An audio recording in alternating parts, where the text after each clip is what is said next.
Chapter 342. Jin Wan sat here, exchanging pleasantries with Mo Jingshan's mother. When Mo Jingshan entered the door, he saw Jin Wan's spoiled expression. The living room was very hot. Not far away, there was a common Western fireplace on the wall, facing her. The little woman seemed to have forgotten to take off her coat. At this moment, not knowing whether it was because of embarrassment or the heat, her face was faintly red. Mo Jingshan raised his eyebrows slightly and his eyes revealed a slight smile. "If you don't take off your coat, I'll roast you for New Year's Eve dinner." Wan Zhu came to herself and looked at Jin Wan with a smile. "Girl, why didn't you take off your coat when you came in? It's 27 degrees in this room. It's so hot. Give me your coat and I'll ask someone to hang it up for you." Jin Wan hurriedly took off her coat, handed it to the servant who came over, and nodded to the servant to thank her. Mrs. Wan Zhu seemed to find that Jin Wan was very different from when she first got married. She smiled. "The last time I saw you was at your wedding with Jingshan. You were actually very shy of strangers at that time, weren't you? Now it seems that the relationship between you two is getting better and better, and you're no longer so distant to me?" "I was a little shy that day and wasn't very polite. Please don't mind." Jin Wan was a little embarrassed because of this. I don't mind. I don't mind. When I was young and just got married, I was also very disgusted with the relatives of the Mo family. I didn't know any of them, but every one of them had to greet me. I was very annoyed, but I still had to keep smiling. I know this feeling too well. After a while, I'll get used to it." Wan Zhu said as she turned to look at Mo Jingshan. "Jingshan, are you really not badly hurt? I heard you were in the hospital for a long time." "I'm fine now." Mo Jingshan was gentle to his mother. His tone was gentle, which was completely different from the coldness he showed to Mo Shaozi. "That's good. You haven't been back for a long time. Since you brought Wan back this time, why don't you stay at home for a few days? Anyway, everyone in China is on vacation. If there's nothing urgent, don't rush back. I'll see." It was rare that Mo Jingshan did not directly reject her. At this time, Elders Su and Su Jilan entered the door with Mo Shaozi. Seeing that Jin Wan was chatting with Mo Jingshan's mother, Elder Su said with a smile, "The news of Jingshan's marriage is really sudden. I didn't know it at all. I didn't expect that I would be so lucky to meet Mrs. Mo this year." Jin Wan heard the voice and turned around. She stood up and politely nodded at Elder Su. Elder Su nodded at her with a smile. Although he was smiling, his eyes were obviously not smiling. After looking at her for a while, he turned to talk to Mo Shaozi. Jin Wan's eyes met Su Jilan's, but Su Jilan looked away thoughtfully. Jin Wan, who was being called daughter-in-law by Mo Jingshan's mother, obviously did not intend to look directly at her. When Jin Wan sat down again, Mo Jingshan had put down his coat. He hadn't been back to the company for a while, so there was no need to wear the identity of CEO Mo all the time. He was tall and straight, and the paleness and weakness he had shown in the hospital a few days ago had faded away. At this time, he was only wearing a white sweater, and straight trousers wrapped his slender legs neatly. He was dressed fashionably and stood out in this Western-style villa that did not have much spring festival atmosphere. He sat on the sofa on the same side as Jin Wan somewhat lazily. When he heard Wan Zhu asking about Jin Wan, he smiled and looked at them silently. Mo Jingshan hadn't been back for many years. Even the servants who had watched him grow up didn't know whether to call him young Master Mo or CO Mo like everyone else. An older servant seemed particularly happy to see him back. She came up to him and stuffed a freshly washed red apple into his hand. With one look, he knew that the other party must have watched him grow up. Mo Jingshan did not refuse. He sat there, holding a red apple in his hand. His fingers were long and slender, with distinct joints. Perhaps because he had stayed in the hospital for a long time and had not been exposed to the sun for a long time, his skin was fairer than before. The difference between his fair skin and the red of the apple was obvious. He smiled mildly and casually asked the old helper a few questions. It seemed like only in front of his mother and the Mo family's old helpers would Mo Jingshan put on a different kind of temperament.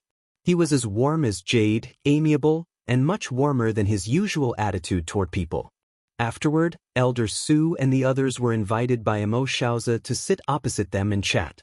When they talked about the reason for their marriage, Mo Jingshan's expression was as usual. His gaze swept across their faces one by one. Today is the Chinese New Year. It's a day for family reunions. It doesn't seem like we should talk about my marriage. Su Zhilan then said, yes, it's also the first time that Jinwan has come to the Mo family. She should not be very familiar with the inside and outside of the house. Grandpa, if you talk to Uncle Mo like this, she will feel uncomfortable. I'm fine, Jinwan said. After all, this is our home. Why should I feel uncomfortable? The smile on Su Zhilan's face disappeared. She paused and then said, that's good. I can see that Auntie Zhu is very warm to you, as if she is afraid that you will not be used to it. I was going to let Auntie Zhu do her work first, and I'll accompany you to walk around the Mo family. With that, Su Zhilan chuckled again as if she did not see Jinwan's indifferent expression and perfunctory attitude. She said with a smile, the Mo family in the United States should be very different from the Mo family in High City, right? There are several Roman statues collected by Uncle Mo in the 1980s. Every time I see them, I'm amazed. Miss G, would you like to have a look? I'll show you the way. Jinwan smiled lightly. I don't know much about Roman statues. Since Dad specially collects these, he must be an expert. As a layman, I'd better not make a fool of myself. It'll be embarrassing if I pretend to know something. Miss G, I just see that you don't seem to be used to the atmosphere and environment of the Mo family, so I want to take you out for a walk. Su Zhilan smiled and said, it's just a tour. What does it have to do with whether I'm an expert or not? Nuan, if you don't like it, you don't have to go to the back to see those things. Those are the things that Jingshan's father collected more than a decade ago. I usually don't bother to ask people to clean them up. Mrs. Wanzhou said at this time, Nuan will stay here for the next 2 days. You have a lot of time to walk around at home. Now that you've just come back, sit for a while and have a good rest. There's no hurry. Chapter 343. Hearing this, Wanzhou's expression softened. Without waiting for Jinwan to speak, she turned to Su Zhilan, saying, Nuan has been very reserved since she got married. She's so slow to warm up. It's rare for me to see her here. Don't scare my daughter-in-law. What if she doesn't dare to talk to me again? Su Zhilan's expression froze slightly, and she smiled apologetically. Auntie Zhu, I was just saying. Mo Jingshan sat on the sofa on the same side as Jinwan's mother. His eyes were cold, and he smiled without speaking. Jinwan could see that Mo Jingshan's mother was obviously the same kind of person as grandfather Mo. She would definitely protect her own daughter-in-law. In this way, Mo Xiaozi was really a weirdo in this family, but it was no wonder that Mo Xiaozi, a powerful and cold-tempered man, hadn't been able to kick Jinwan out of the Mo family. After all, the one who slept with him and his own father were on Jinwan's side. He couldn't bear to have his wife give him gentle pillow talk every day. As for Su Zhilan, she was obviously too confident today. Not to mention which side Mo Jingshan's mother was on, Mo Xiaozi really liked the Yin family, not the Su family that he had cooperated with a few years ago. The engagement between the Su family and the Mo family didn't last long. Jinwan didn't know what kind of relationship the two families had, but from the way they sat and talked to each other, it was clear that they were mostly polite. At this time, Elder Su said, Jingshan, you can't blame Zhilan for being so concerned about your family. After all, your marriage is such a big deal. It doesn't matter if other people don't mind, but how can Zhilan not mind? She was once part of your life plan, but now you've excluded her. Miss G is now your wife, so it's not an exaggeration for the Mo family to treat her so passionately. Zhilan only said a few words of concern. There's no need to treat her so coldly. I only have one granddaughter, Yun. After a brief pause, Elder Su said in a meaningful tone, I'm already old, and I don't really understand the emotional issues between young people, so I can't get involved. I only have one granddaughter, Yun. Her parents were in the capital of a war-torn country when they drove past a bomb-filled road after discussing business. Not even a complete corpse could be found. I personally raised this granddaughter of mine. You can say that I'm biased or spoiling her, But you broke off the engagement just like that and returned to High City to marry another woman. Don't you think you should give the Su family an explanation for this? The window paper that had not been broken was instantly broken by Elder Su. Mo Xiaoza frowned deeply, and Wan Zhu, who was sitting by Jin Wan's side, fell silent when Elder Su mentioned Su Jilan's parents. Mo Jingshan smiled and looked at Su Jilan with a faint smile. Miss Su, do you need me to repeat the reason for the cancellation of the engagement in public? Su Jilan knew that she was in the wrong when she cooperated with Mo Xiaoza and lied that she had saved him, but now Mo Jingshan had put it on the table. If she didn't stop him at this time, she and her grandfather would be humiliated, and she wouldn't be able to force Jin Wan to leave. I understand the reason. Su Jilan said with an understanding expression, I can understand why Jingshan left the United States, and I don't want to force him to be too responsible for me. Since he loves someone else and doesn't even mention the engagement, I can only wish Miss Ji and Jingshan a happy marriage. Mo Jingshan didn't hesitate at all. He said flatly and coldly, there was indeed an engagement between Miss Su and me. As for the so-called love and responsibility you mentioned, it's just a question of the benevolent and the wise. Jin Wan is my wife. She didn't interfere in any of my relationships, so there's no need for anyone to point fingers and talk about our engagement. I don't need to explain the truth in detail. Miss Su and Elder Su should understand it.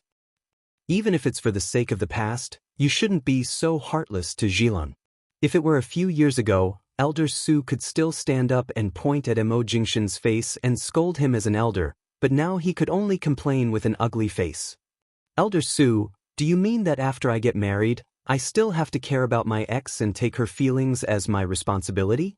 Mo Jingshan's tone was as cold as frost, but the sneer in his eyes was obvious. Jingshan, we're guests at the Mo family today. We're just talking about the past. After all, Jilan has waited for you for so many years. She spent her best years waiting for you. As her grandfather, it's not too much for me to ask for an explanation for her. Seeing Mo Jingshan's cold attitude, Elder Su finally expressed his dissatisfaction. Hearing this, Jinwan suddenly said, Miss Su, how old are you? 24? The people in the living room suddenly fell completely silent, and almost everyone's eyes fell on her. Jinwan didn't have any intention of backing down.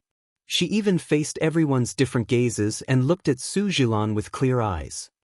24 years old is considered a good time? Isn't the golden age for women between 20 and 35 years old? Almost everyone in their teens has the experience of losing the person they love. If everyone holds the person they loved in their teens accountable like this, then there will be too many people in debt in this world. Elder Su's eyes darkened.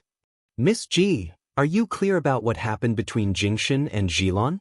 Back then, Jilan almost married him. Ji Nuan smiled lightly and said unhurriedly, with your experience, Elder Su, I don't think you need me to explain to you how much this so-called almost is. There's no turning back in life. It's fine that you like to reminisce when you're old, but Miss Su, you're still young, and you're always clinging to what you didn't get in the past. What's the point of that? Are you going to ask me, your legal wife, to back out of the marriage just because you're not reconciled to the fact that you're a little bit short, and then ask her to make up for it? The air was filled with silence and embarrassment. Of course, it wasn't Jinwan who was embarrassed. She was clearly saying that Su Jilan relied on Elder Su's support and even said that it was natural for her to interfere in someone else's marriage. Elder Su sat here as if questioning Mo Jingshan with the attitude of a dignified elder. Who did he think he was? There was really no one in this world that Jinwan didn't dare to offend. If others were polite to her, she would naturally be polite, but this boss Su brought Su Jilan to her door during the new year. And what was an ex-girlfriend? Chapter 344. Elder Su didn't expect Jinwan dared to speak like this. His face darkened in an instant. Mo Xiaoza knew he was in the wrong, so he didn't say anything because he had been involved in this matter with the Su family. Su Jilan was so angry that she didn't show her emotions, but her eyes were fixed on Jinwan. Everyone. Seeing Su Jilan's restrained gaze, Mo Jingshan took Jinwan's hand and stood up. His face was as calm as water, and he maintained his usual reserved modesty on certain occasions, but his eyes were cold. I'm sorry, Nuan is pregnant now and is not suitable for such an occasion. It will affect her mood. I'll take her back to the room first. If Elder Su and Miss Su sincerely want to stay here for the New Year's Eve dinner, the Mo family welcomes you two to stay for the New Year's Eve dinner, but if you have other places to go, please take care. With that, he took Jinwan's hand and turned upstairs. He didn't walk fast, but he didn't look back, without the slightest hesitation or courtesy. Jinwan didn't say anything and obediently followed him. Compared with Su Jilan, who took the initiative to show her around the Mo family, she certainly preferred to have Mo Jingshan take her upstairs to have a look. And the atmosphere in the living room was really not good right now, so she didn't want to be entangled too much. Mo Jingshan's attitude was even colder than hers. This man did not restrain himself at all, and even clearly ignored the Su family, not even giving face to Mo Xiaozi and Wanzhu. Especially Su Jilan. Su Jilan's face didn't show much emotion, but her eyes were cold. Wanzhu and Mo Xiaozi didn't react for a moment. What did Mo Jingshan say just now? Jinwan was pregnant. Jingshan? Wanzhu immediately sat up from the sofa and was about to go to the stairs to ask, but the two of them had gone upstairs and didn't look back at all. At this time, Wanzhu turned to look at Mo Xiaozi. Mo Xiaozi frowned, and his expression was not very satisfied. Elder Su had obviously come here with a purpose. He originally wanted Mo Jingshan to solve this matter by himself, but now he had walked away freely, leaving this mess to Wanzhu. But Jinwan's pregnancy was really unexpected. When Elder Su heard that Jinwan was pregnant, his face darkened to the extreme. He was about to get up and take Su Jilan back, but Su Jilan pressed his hand hard. "Grandpa, it's okay." Su Jilan lowered her eyes and said softly, "Miss Ji is Jingshan's wife now. It's natural for him to be so protective of his wife. Our attitude was indeed a bit harsh. Jing doesn't owe me anything." Hearing this, Mo Xiaozi said, "That's right. Talking about this kind of thing will only add to our troubles. If we can't become in-laws, the friendship between our Mo and Su families won't change. Elder Su, you should take it easy. Now that Jinwan is pregnant, as her father, I can't say anything more." Wanzhu smiled. "Today is the spring festival in our country. Since we're having a reunion dinner together, let's be friendly and lively. Let's put the past behind us. Jilan's conditions are so good, and there are so many men who are even more outstanding than Jingshan pursuing her. Our son may look pleasing to the eye, but his personality is actually very dull. Even if we're together, we might not be happy." At this moment, Jinwan was holding the hand of a certain great CEO Mo as they toured the second floor of the Los Angeles Mo family home. At the end of the corridor, they pushed open the balcony window and walked out. Immediately, they could see the Roman statues Su Jilan had mentioned earlier. They were indeed very old, and one look was enough to tell that they were very valuable. These Roman statues from the 1980s were enough to buy her entire studio. They were really not things that ordinary people could afford to collect. Part of the pavilion behind was covered in ice and snow, but there were still several quiet paths that had been cleaned up. Several European-style buildings and lofts were neatly arranged. "Do you want to stay here tonight?" Mo Jingshan's well-defined fingers threaded through her hair and touched her head. "Sure, it doesn't matter where we stay. Anyway, this place is so big, and your mother seems to like me very much. There won't be any pressure staying here." Jinwan abruptly turned around and leaned against the balcony, raising her head to look at the tall man. "No wonder grandfather specifically used your mother's matter to mock Dad. As expected, your parents' personalities are not on the same level." Mo Jingshan smiled. "Then let's stay here for one night and leave tomorrow, eh?" "All right." It got dark quickly. When Jinwan went downstairs with Mo Jingshan, she found that Elder Su and Su Jilan had not left. Elder Su and Mo Xiaozi had just opened a bottle of good wine, and Su Jilan was pouring wine for them. The tense atmosphere in the afternoon seemed to have disappeared. Seeing Jinwan come downstairs, Wanzhu immediately came up to her and asked eagerly, "Daughter-in-law, are you really pregnant?" Jinwan nodded. "Less than 2 months. The doctor said the fetus was not very stable, so I didn't dare to tell you about it so early. It doesn't matter if the fetus is unstable. When I was pregnant with Jingshan, the fetus was also unstable. I just need to lie down and rest. Wanzhu immediately looked at Mo Jingshan with a smile. No wonder you want to take Jinwan back to the room to rest. You are much more reliable than your father. You even know how to dote on your wife. When I was pregnant with you, I had a stomachache every day, but your father didn't care about anything except sending me to the hospital with a sullen face. He didn't even care about me. He was not considerate at all. Mo Xiaozi, who had just clinked glasses with Elder Su and taken a sip of wine on the sofa. When Wanzhu took Jinwan to sit down, she leaned close to Jinwan and whispered, "Miss Su and Elder Su won't go back tonight. They will stay here for the night. The Su family and the Mo family are old friends. What happened in the afternoon was a bit too hurtful to Elder Su. Tonight, let him have a few drinks with Jingshan's father to ease the relationship. If you don't like to face them, go back to the room with Jingshan after dinner. Don't worry about being polite. I understand." With such a reasonable mother-in-law, no matter how much she didn't like having New Year's Eve dinner with Su Jilan, Jinwan could bear it with a smile. "It's all right. There's nothing I don't want to face. And it's not just a matter of politeness. I can distinguish between the host and the guest. Don't worry, I won't mind." Jinwan winked at her. Wanzhu patted Jinwan's shoulder and winked at her. Chapter 345. After the reunion dinner, Wanzhu urged Mo Jingshan to bring Jinwan back to the room. Even Jinwan herself could tell that Mo Jingshan's mother didn't intend to let her sit at the same dining table with the Su family for too long. She used the excuse that Jinwan needed more rest during her pregnancy to urge her. After returning to the room, Jinwan took a look at the time. It was still morning in China.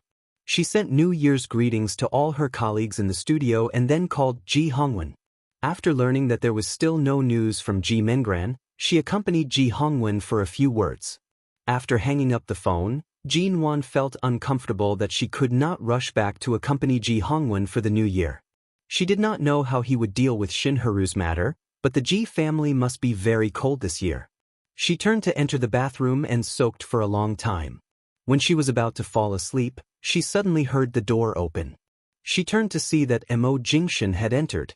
She was still in a daze when he carried her out of the bathtub. "You didn't continue chatting with Dad and Elder Su?" Jinwan's body was wet. She was afraid that she would wet his clothes, but seeing that he did not seem to mind, she did not resist. Before she was carried out of the bathroom, she grabbed a towel by the side and wrapped it around herself, lest she was carried out naked. "It's getting late. It's more important to accompany you." Mo Jingshan carried her to the bed, lowered his head, and kissed her lips. His dark gaze fell on her collarbone and shoulders that were still wet. He closed his eyes and restrained himself before lifting a corner of the towel to help her dry her dripping hair. In the end, Jinwan sat on the bed and obediently allowed Mo Jingshan to dry her hair. She held her chin with one hand and looked at the balcony by the side of the room. "Mrs. Wanzhu is really a good mother-in-law. When you were engaged to Su Jilan, was she also this good to Miss Su?" Mo Jingshan's long and slender fingers ran through her hair. He said calmly, "At least it was much better than our current estranged relationship." Now, in the face of such a huge emotional gap in all aspects, Miss Su is still able to persevere in having a reunion dinner with us here. It's really admirable. But your mother is really a good person.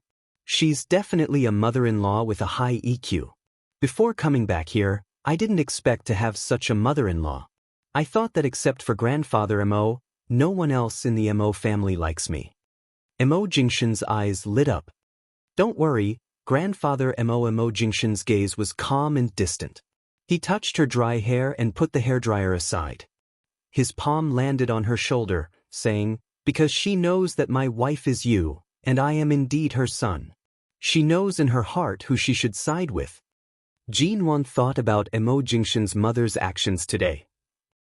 She was extremely considerate towards outsiders and especially biased towards her family. And she was indeed a mother-in-law who knew what she was doing. It was not yet midnight. The servants said that there were fruit platters, candies, and snacks downstairs.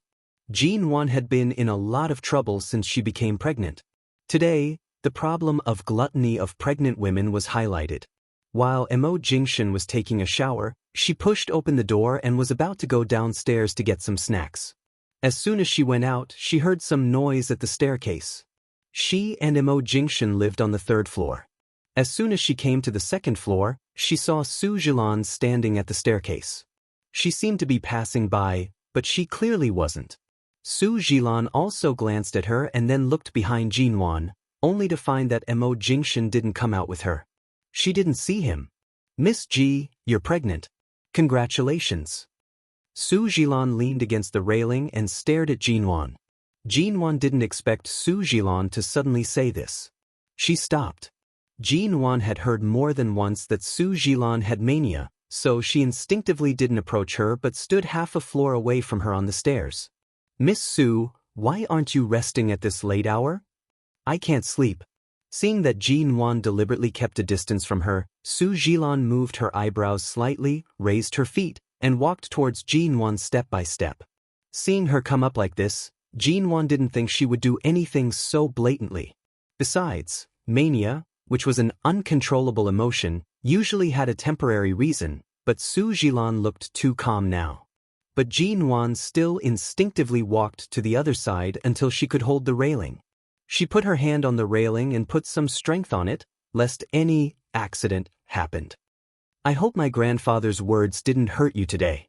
When Su Jilan approached her, she said, "Miss Ji, please be magnanimous and don't take it to heart. After leaving the hospital that day, I actually thought about it a lot.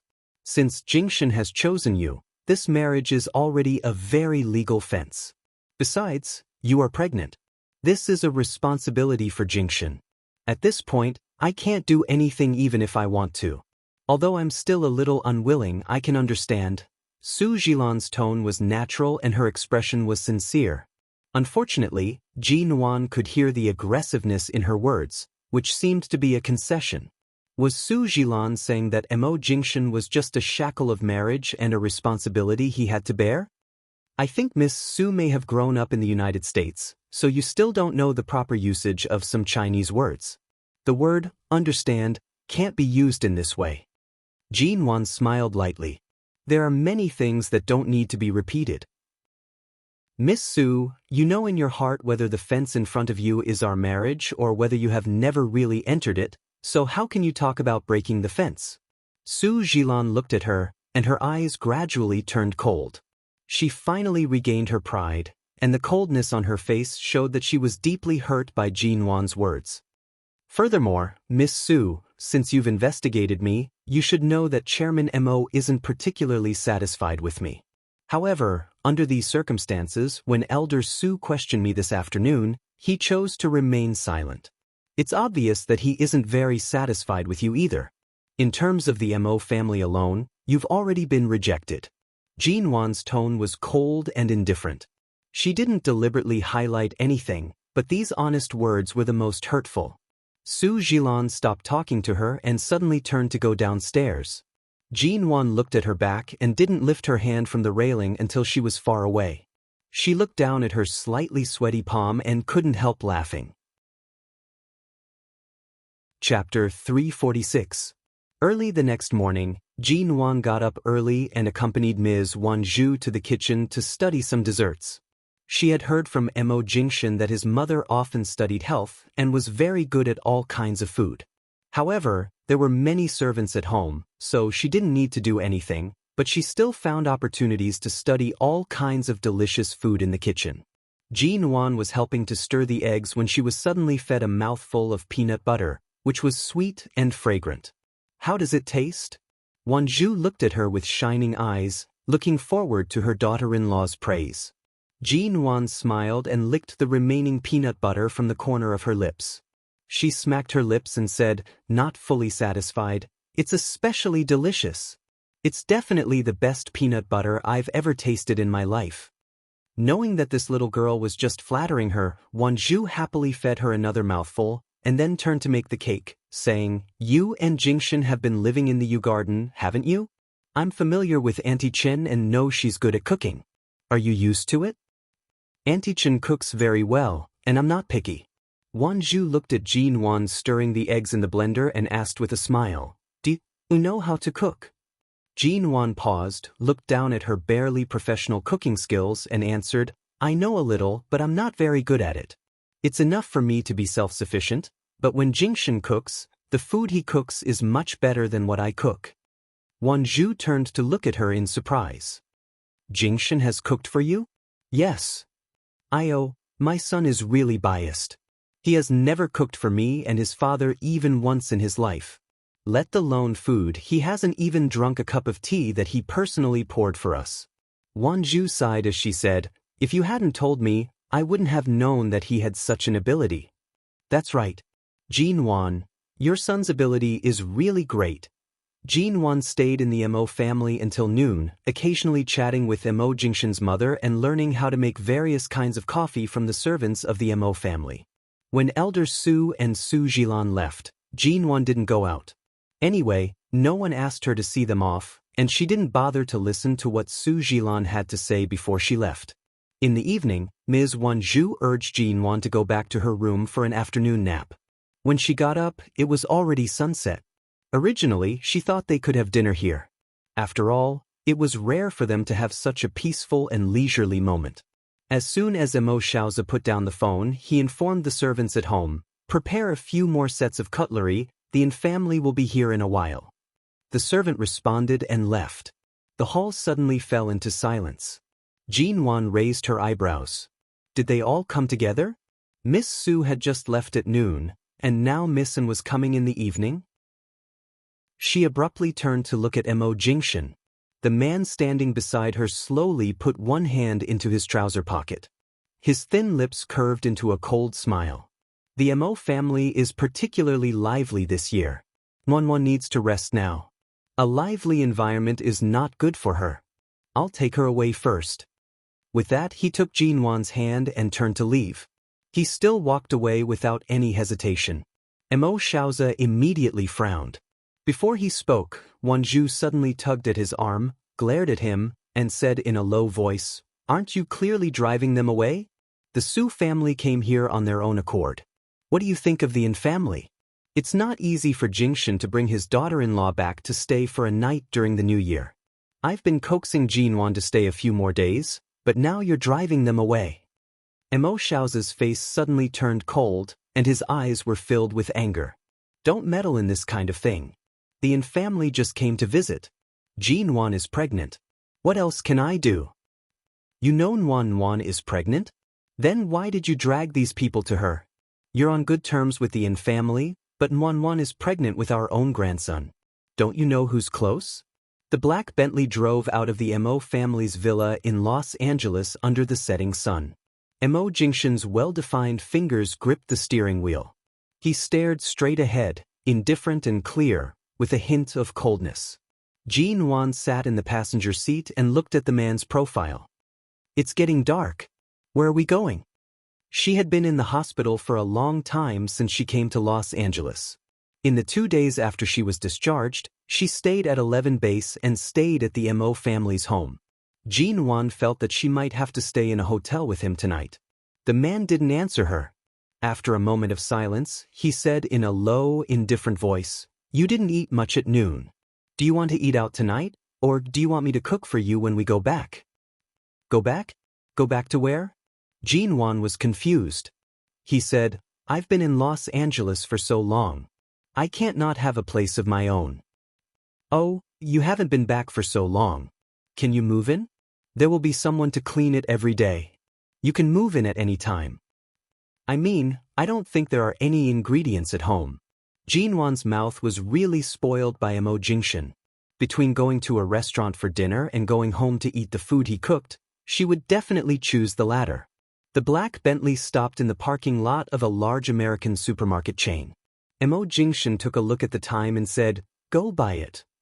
If it's too late, just buy the ingredients today and eat out. You can put the food in the fridge and cook it tomorrow. There's still time. All right. In fact, it was really late. It had been more than 50 minutes since they drove from the Mo family's home. She still didn't know where Mo Jingshan lived in Los Angeles. However, Mo Jingshan was obviously not in a good mood. Perhaps Mo Xiaozi's attitude just now annoyed him. She didn't say much, unfastened her seatbelt, got out of the car, and followed him to the supermarket. The two bought a lot of ingredients and fruits. Mo Jingshin also helped her get a box of maternity milk powder from the shelf. All kinds of things were piled up in the shopping cart. If Ji Nwan hadn't stopped him, he would have looked at other nutrition and pregnancy essentials in the maternity section. She finally took him to the cashier to pay the bill. When they were about to go to the parking lot, Mo Jingshin put his arm around her shoulder and took her to the apartment across the road that was more than 80 stories high. Ji Nwan didn't react at first. She wanted to say that he was carrying so many things in that hand. Was he not going to drive? Chapter 347. She didn't expect that Mo Jingshin's residence in Los Angeles was near the most prominent landmark in Los Angeles. She returned to his home many years ago and entered the door. The purely masculine facilities showed that he had lived here alone for a long time. It was getting late. Mo Jingshin told Ji Nwan the direction of the bedroom, bathroom, and study, picked out the ingredients in the shopping bag, and methodically put the rest into the refrigerator. Then he washed a peach and handed it to the woman who had just finished shopping here. "I don't have your clothes here. Go to the closet and find a shirt to wear after taking a shower." Ji Nwan took the peach and took a bite. Her mouth was full and she answered with a smile, "Okay, do you need my help?" "There's no need. Just wait here obediently." "Okay." Ji Nwan wandered around his place again. When she went to the kitchen with the peach pit, she saw that the man's sleeves were rolled up, and his tall and slender back was washing various ingredients by the sink. She pursed her lips, threw the peach pit away, and tiptoed over to hug him from behind. However, as soon as her hand reached out, the man suddenly said indifferently, "Do you like it here or High City?" Ji Nwan paused, then chuckled, reached out to hug him, and pressed against his back. "Do you have eyes on the back of your head?" Mo Jingshin didn't look back, let her hold him, and continued to wash his vegetables. "I like any place where you are, but relatively speaking, I'm used to living in High City, and there aren't so many things to do. There are still a lot of things waiting for me in the studio. If I can go back to High City earlier, I'll definitely choose to go back earlier. Shine Group will hold a Chinese New Year's dinner party in 4 days. We'll go back after the dinner." "So soon? My injuries are no longer serious. There's no need to stay here for too long." Ji Nwan rubbed her face against the man's back. "Don't worry about me. You have a lot of things to do in the United States. The MO Corporation is very stable. If Dad insists on letting you take over Shine, you'll have to come to the United States sooner or later. I can't tie you to High City for the rest of your life. I don't mind being tied to you anywhere." The man dried his hands, turned back, and patted her on the head. "Stand aside. I'll cut the vegetables." With that, he began to cut the vegetables. It was just the movement of cutting vegetables, but it was so smooth and handsome that people couldn't take their eyes off it. Ji Nwan looked at his profile and movements, pursed her lips, and did not speak for a while. She did like High City, but she didn't forget that Mo Jingshin belonged to Shine, either in this life or in this life. Although there was no difference between taking over earlier and a few years later, many things had changed dramatically in her two lives. She wondered if it was too selfish of her to change Mo Jingshin's original life in the way she wanted it to be. Ji didn't seem to be able to help him. "You High City." Mo, G, T High, T. Hi, Ji Nwan Jingshin Mo Shint. Hi, this Shah, T Angelus, T to say's time to say. Angelus, G's Angelus. Mingvus. Shao Hai, Angelus. Can she washed her hands, turned on the TV, and changed several channels out of boredom. Finally, she found a music station to listen to music, and then went to fetch the tableware. Mo Jingshin said he was in a hurry tonight and only cooked a few dishes, but he still made several dishes, all of which were Ji Nwan's favorites. After dinner, it was past 9 o'clock in the evening. After dinner, Ji Nwan walked around the room twice and made a glass of the pregnant milk powder he bought for her. As she drank, she said, "I heard that pregnant milk powder will make you fat. Are you going to feed me into a ball in the first few months of my pregnancy?" Mo Jingshin smiled and gave her a new shirt. "I'm going to have a video conference. Take a shower if you're tired. Go to bed early. When Jinwan came out of the shower, Mo Jingshan was still in the study. It sounded like he was still in a meeting, dealing with some sudden problems in High City. After listening outside the study for a while, Jinwan quietly turned back to the bedroom and didn't go in to disturb him. Late at night, Mo Jingshan came out of the study and went to the bedroom. The bedroom was very quiet. Jinwan was wearing a white men's shirt and sleeping soundly. Her cell phone was still in her hand. He took it and took a look at it, knowing that she was texting Xia Tian before going to bed. In addition to asking Xia Tian who she was in love with, she also asked Xia Tian 3 times in a row if she was with the scumbag who hit her. The content of a woman's chat was different from that of a man's, and there were all kinds of sweetness and shyness in it. In her sleep, Jinwan was suddenly hugged. She opened her eyes in a daze, saw it was Mo Jingshan, and subconsciously burrowed into his arms. The man's low voice was against her ear. "What did you dream of?" Jinwan smiled innocently in his arms and said hoarsely, "I dreamed of my previous life. I was lying motionless in prison, and then you suddenly appeared." The space instantly fell into a strange silence. Mo Jingshan took the cell phone from her hand and threw it on the bedside table. He lowered his eyes to look at the woman who was half asleep and still thought she was in a dream. He looked at her fair face with his deep and shallow eyes. Jinwan suddenly woke up. She realized what she had just said and shrank back into his arms. Avoiding the man's probing gaze, she said in an indistinct voice, "Back when I was studying in T-City, I would randomly read some novels when I couldn't sleep at night. After reading too many novels about the fate of several lifetimes, I would often dream of these messy things. I even dreamed that you and I were immortals in the past. I even dreamed that you were an emperor and I was a concubine. Then I was bullied by you every day. Prison, that was the first time I dreamed of it. I might have really been poisoned by those illogical novels." She vaguely explained a few more words, buried her head in his arms, and pretended to sleep again. It was just a dream, and he shouldn't take it too seriously. Mo Jingshan's breath lingered in her hair and neck, and there was a faint warmth that tickled her heart. She couldn't fall asleep for a while. A moment later, she heard the man's low voice by her ear.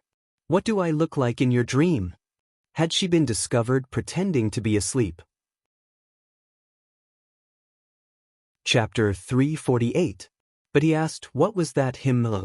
Jinwan's hand was pressed against the man's chest, her heart beating abnormally, and she was really immersed in that dream.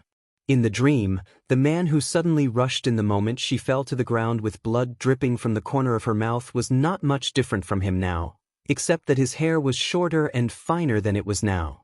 10 years had not left any trace on his body at all. She couldn't see his expression clearly in the dream, just like how she couldn't touch him in those 10 years. He was very far away and unreachable. Jinwan answered gloomily in his arms, "Anyway, he's handsome." The man's slender fingers suddenly straightened her face, his forehead pressed against hers, and he said hoarsely, "Really?" Jinwan suddenly didn't dare to look into his eyes. She glanced at him and hurriedly nodded. "Really?" Mo Jingshan pinched her chin, lowered his head, and kissed her. When he was done, he purposely bit down on her lips and licked the corner of her lips. "Do I kiss you like this in your dreams?" Jinwan, "Of course not." That was someone she couldn't even see if she wanted to. She pressed her back against the bed, closed her eyes, and turned her back to him, answering vaguely, "Anyway, I'm not as naughty as you are now. I'm going to sleep. Aren't you sleepy?" "And I'll hold you to sleep." He was behind her, holding her in his arms. Shine Group's cooperation dinner was held 4 days later, which was equivalent to the 5th day of the year according to the Chinese New Year. After all, it was a Chinese company, and it had many connections with many Chinese companies, so it was indeed very suitable to hold a dinner party on this day. In addition to the cooperation of various companies, such a dinner party was also held because of the New Year's atmosphere, so it was not too serious. There was a lot of food and drinks. Because Jinwan was pregnant, she didn't wear a tight dress, but bought a loose doll dress suitable for the dinner party. She tried on a white chiffon dress. She originally wanted to wear high heels, but Mo Jingshan refused. She was not allowed to wear high heels because she was pregnant, so she had to change into a pair of flats. Tonight's banquet, Nan Heng was also present. Feng Ling was also present. She didn't wear a formal dress but still wore that cool, black outfit. As soon as Jin Wan saw Feng Ling, she asked Mo Jingshan to greet the executives of those companies first, so that he wouldn't have to worry about whether she was suitable for the smell of alcohol and refuse others' toasts every time. "Mrs. Mo, why don't you go with So Mo?" Seeing Jin Wan suddenly come over, Feng Ling asked in confusion. "He's already introduced me to everyone, but it's really inconvenient for him to take care of me all the time. I said I wanted to come over to chat with you, so he let me come over." Jin Wan blinked at her and then glanced at Nan Heng. "Did you come with him?" Feng Ling's expression did not change. "He is the boss of the base and also my boss. He asked me to come, so I came." "Why are you in such a hurry to distance yourself?" "I didn't say anything." Jin Wan was about to take Feng Ling inside to find a place with fewer people to stay for a while when she suddenly caught a glimpse of An Shuyen. And Shuyen came with the An family and did not stand by Mo Xiao's side today. She also saw Jin Wan. When their eyes met, An Shuyen smiled politely at Jin Wan, looked away, and stepped on the red carpet to the VIP area inside with the An family. "You've been in the United States for so long. How much do you know about the companies and families that Shine Group often deals with?" Jin Wan picked up a glass of champagne and played with it in her hand, as if casually asking Feng Ling next to her. Feng Ling decisively took the glass from her hand, stuffed a glass of juice into her hand, and answered, "The dozens of Chinese companies present today are all closely related to Shine Group, but there are also people like Miss An and Miss Su who are related to Mr. Mo, but most of them admire Mr. Mo. There are also many young ladies from aristocratic families who have been neglected by him many years ago. Miss Su is entangled with Mr. Mo only because she had a relationship with Mr. Mo a few years ago, and Miss An is the one that Mo Xiaozi sincerely wants to matchmake. As for the others, I basically can't remember their names." Jin Wan raised her eyebrows. Based on this situation, in fact, Mo Jingshan and Mo Xiaozi were both very principled people. At least one of them had a relationship with Mr. Mo, and the other was the daughter-in-law that Mo Xiaozi unilaterally wanted. As for the others, they were very common in the upper-class circle. Not to mention Mo Jingshan, even she had been pursued by many men in the upper-class circle in China, but at that time, she was proud and arrogant and ignored everyone. She didn't have a complicated relationship with anyone, except for Sheng Yihan. However, she kept him at arm's length and didn't have the slightest ambiguous relationship with him. Thinking of this, Jin Wan felt more or less at ease. It was just the love between some young men and women in the circle. People couldn't control other people's love for them, not to mention that her husband was really outstanding. When Elder Su came with Su Jilan, many people present must have attended the engagement party of Su Jilan and Mo Jingshan. In an instant, many people looked at Su Jilan, and from time to time, some young ladies glanced meaningfully at Jin Wan. But what really attracted Jin Wan's attention was not these people, but the person who came with Su Jilan, Su Shui. After that soul-stirring farewell in T-City, Jin Wan had thought that she would never see Su Shui again in this life. Mo Jingshan looked at the door and looked away from Su Jilan and Su Shui. At the same time, Jin Wan felt the man's eyes on her. She turned around and saw that Mo Jingshan had come over. "Feng Ling, keep an eye on Madam." Mo Jingshan suddenly took a look at Feng Ling as he took Jin Wan's hand. Feng Ling knew very well what the two young ladies of the Su family would do. The moment she saw Su Jilan and Su Shui, she instinctively raised her guard. She nodded. The red carpet in the banquet hall was in the middle, and there were many ways to go, but Su Jilan seemed to deliberately pass here. She pulled Su Shui, who looked panic-stricken, to this side. When they passed by Jin Wan and Mo Jingshan, many people around them looked at them gossiping, wondering if there would be any sparks between Mo Jingshan's ex-fiancée and his current wife.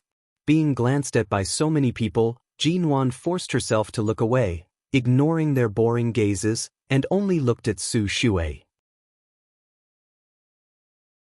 Chapter 349. Especially when she suddenly saw Jin Wan, Su Shui seemed to be stimulated. She stared at her with red eyes, turned around, and came straight to Jinwan. Before Jinwan could see what was going on with Su Shuai, Mo Jingshan had quietly pulled her behind him, and his tall and straight figure stood in front of her. Jinwan? Why are you here? Su Shuai stared at Jinwan as if she couldn't see anyone else. Su Shuai was about to step forward, when Mo Jingshan's low, cold voice rang. Elder Su, what do you mean? Since Shuai was frightened last time, she has been locked up at home. Isn't it the spring festival? We can't let the child stay in her room all day. Jilan has the best relationship with her, so she took Shuai here to relax while it's busy here. Shuai's mental illness also needs to be exercised in crowded places. Maybe it will get better, Elder Su said with a smile. Mental illness? Jinwan didn't expect Su Shuai's current state to be a sign of mental illness, but Su Shuai could call out her name just now. Could it be that Mo Jingshan or Nanheng did something to Su Shuai after that incident? Revenge must exist, but what kind of fright and revenge did she suffer to become like this? Su Shuai had lost at least 10 pounds, and her face was pale. She looked frightened and couldn't be provoked at all.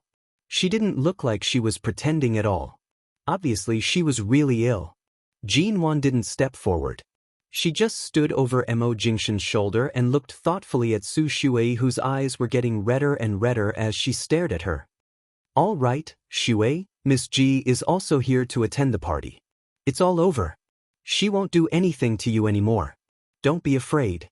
Su Jilan took Su Shuai's hand and coaxed her in a gentle voice, like a good sister who doted on her cousin very much. But in an instant, the people around were a little surprised. No one knew how Su Shuai became like this, but it seemed that it was all because of Jinwan that Su Shuai became so pitiful. Su Shuai was afraid of Jinwan? Putting aside how powerful the Su family's background was, Su Shuai was the young lady of the Swan group. Of the Su family's daughters, one was robbed of her man, and the other was so frightened that she developed a mental illness. And it was all because of Jinwan? For a moment, the people around them looked at Jinwan with a strange look in their eyes. Jinwan glanced expressionlessly at Su Jilan, who was pulling Su Shuai into the crowd. She really didn't expect that she would bring Su Shuai to such a place. What was the point of beating around the bush? Mo Jingshan's hand tightened, as if to comfort her. Nuan, Xian, said, Jilan, Shuan and Shuan, Su, and Yen, Mo, Su, Sunwan Ji, Su Xian Shuai Ji Nuan, Ji, Su, Jinwan. Nuan, Mo, Nuan Su, Ji, Xian Ji, Su, Nuan, Ji and Shui Ji, Xian, Su, Ji, Jingshan. Mo Jingshan tightened his grip on her hand and looked back at her. Let's leave early for the party tonight.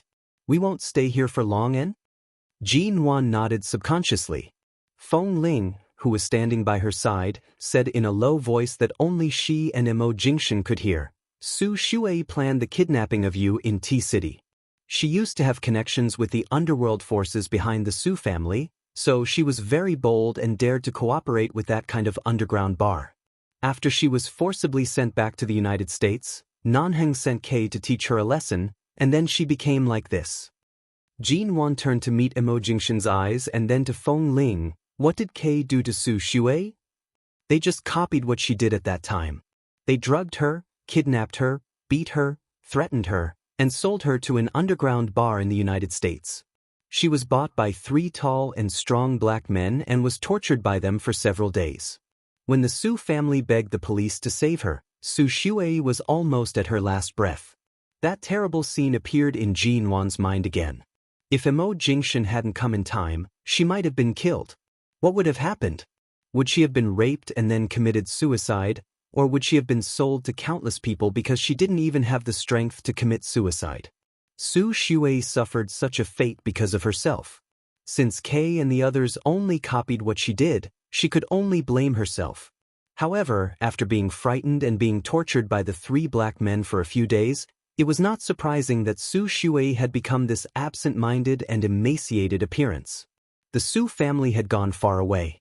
Mo Jingshan held Jinwan's hand and put her by his side, not leaving. When the banquet was at its climax, There was a burst of laughter and applause. It seemed that Mo Xiaoze was drinking and talking with several partners. Jin Wan saw many people around her were applauding, so she also raised her hand and clapped. She looked around the crowd but didn't see Su Shuai and Su Zhilan.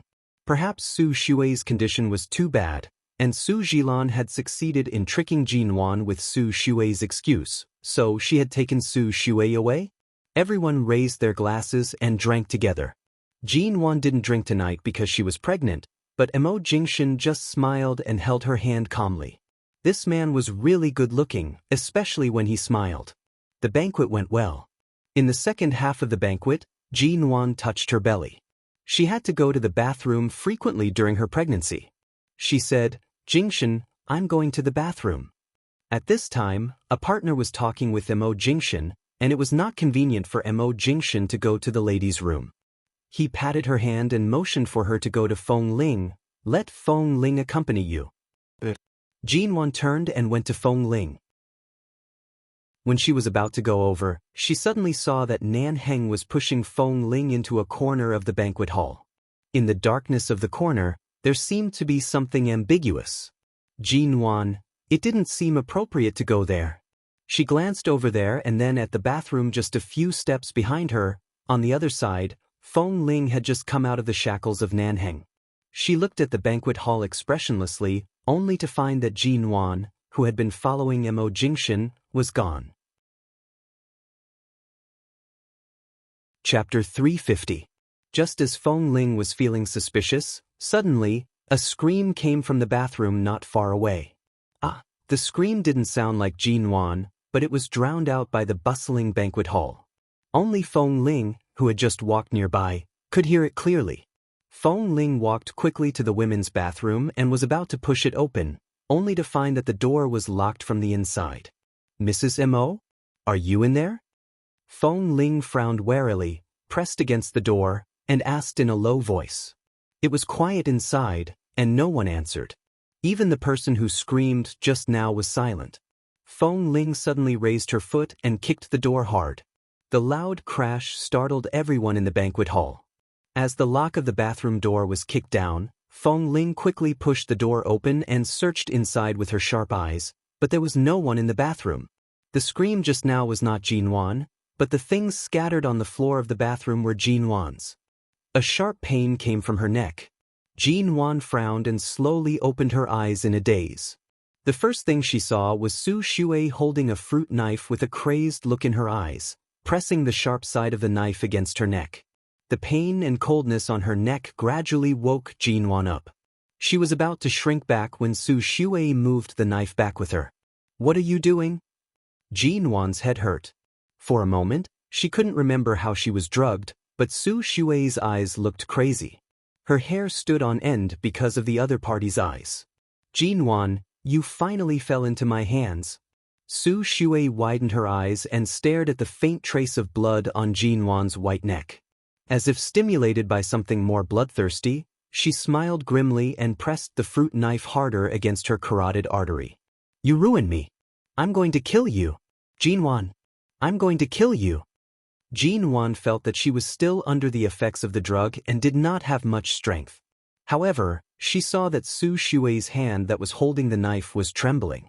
She slowly raised her hand tentatively. While Su Shuai was focused on pressing the knife into her neck, she abruptly raised her hand and used all her strength to hold onto her wrist.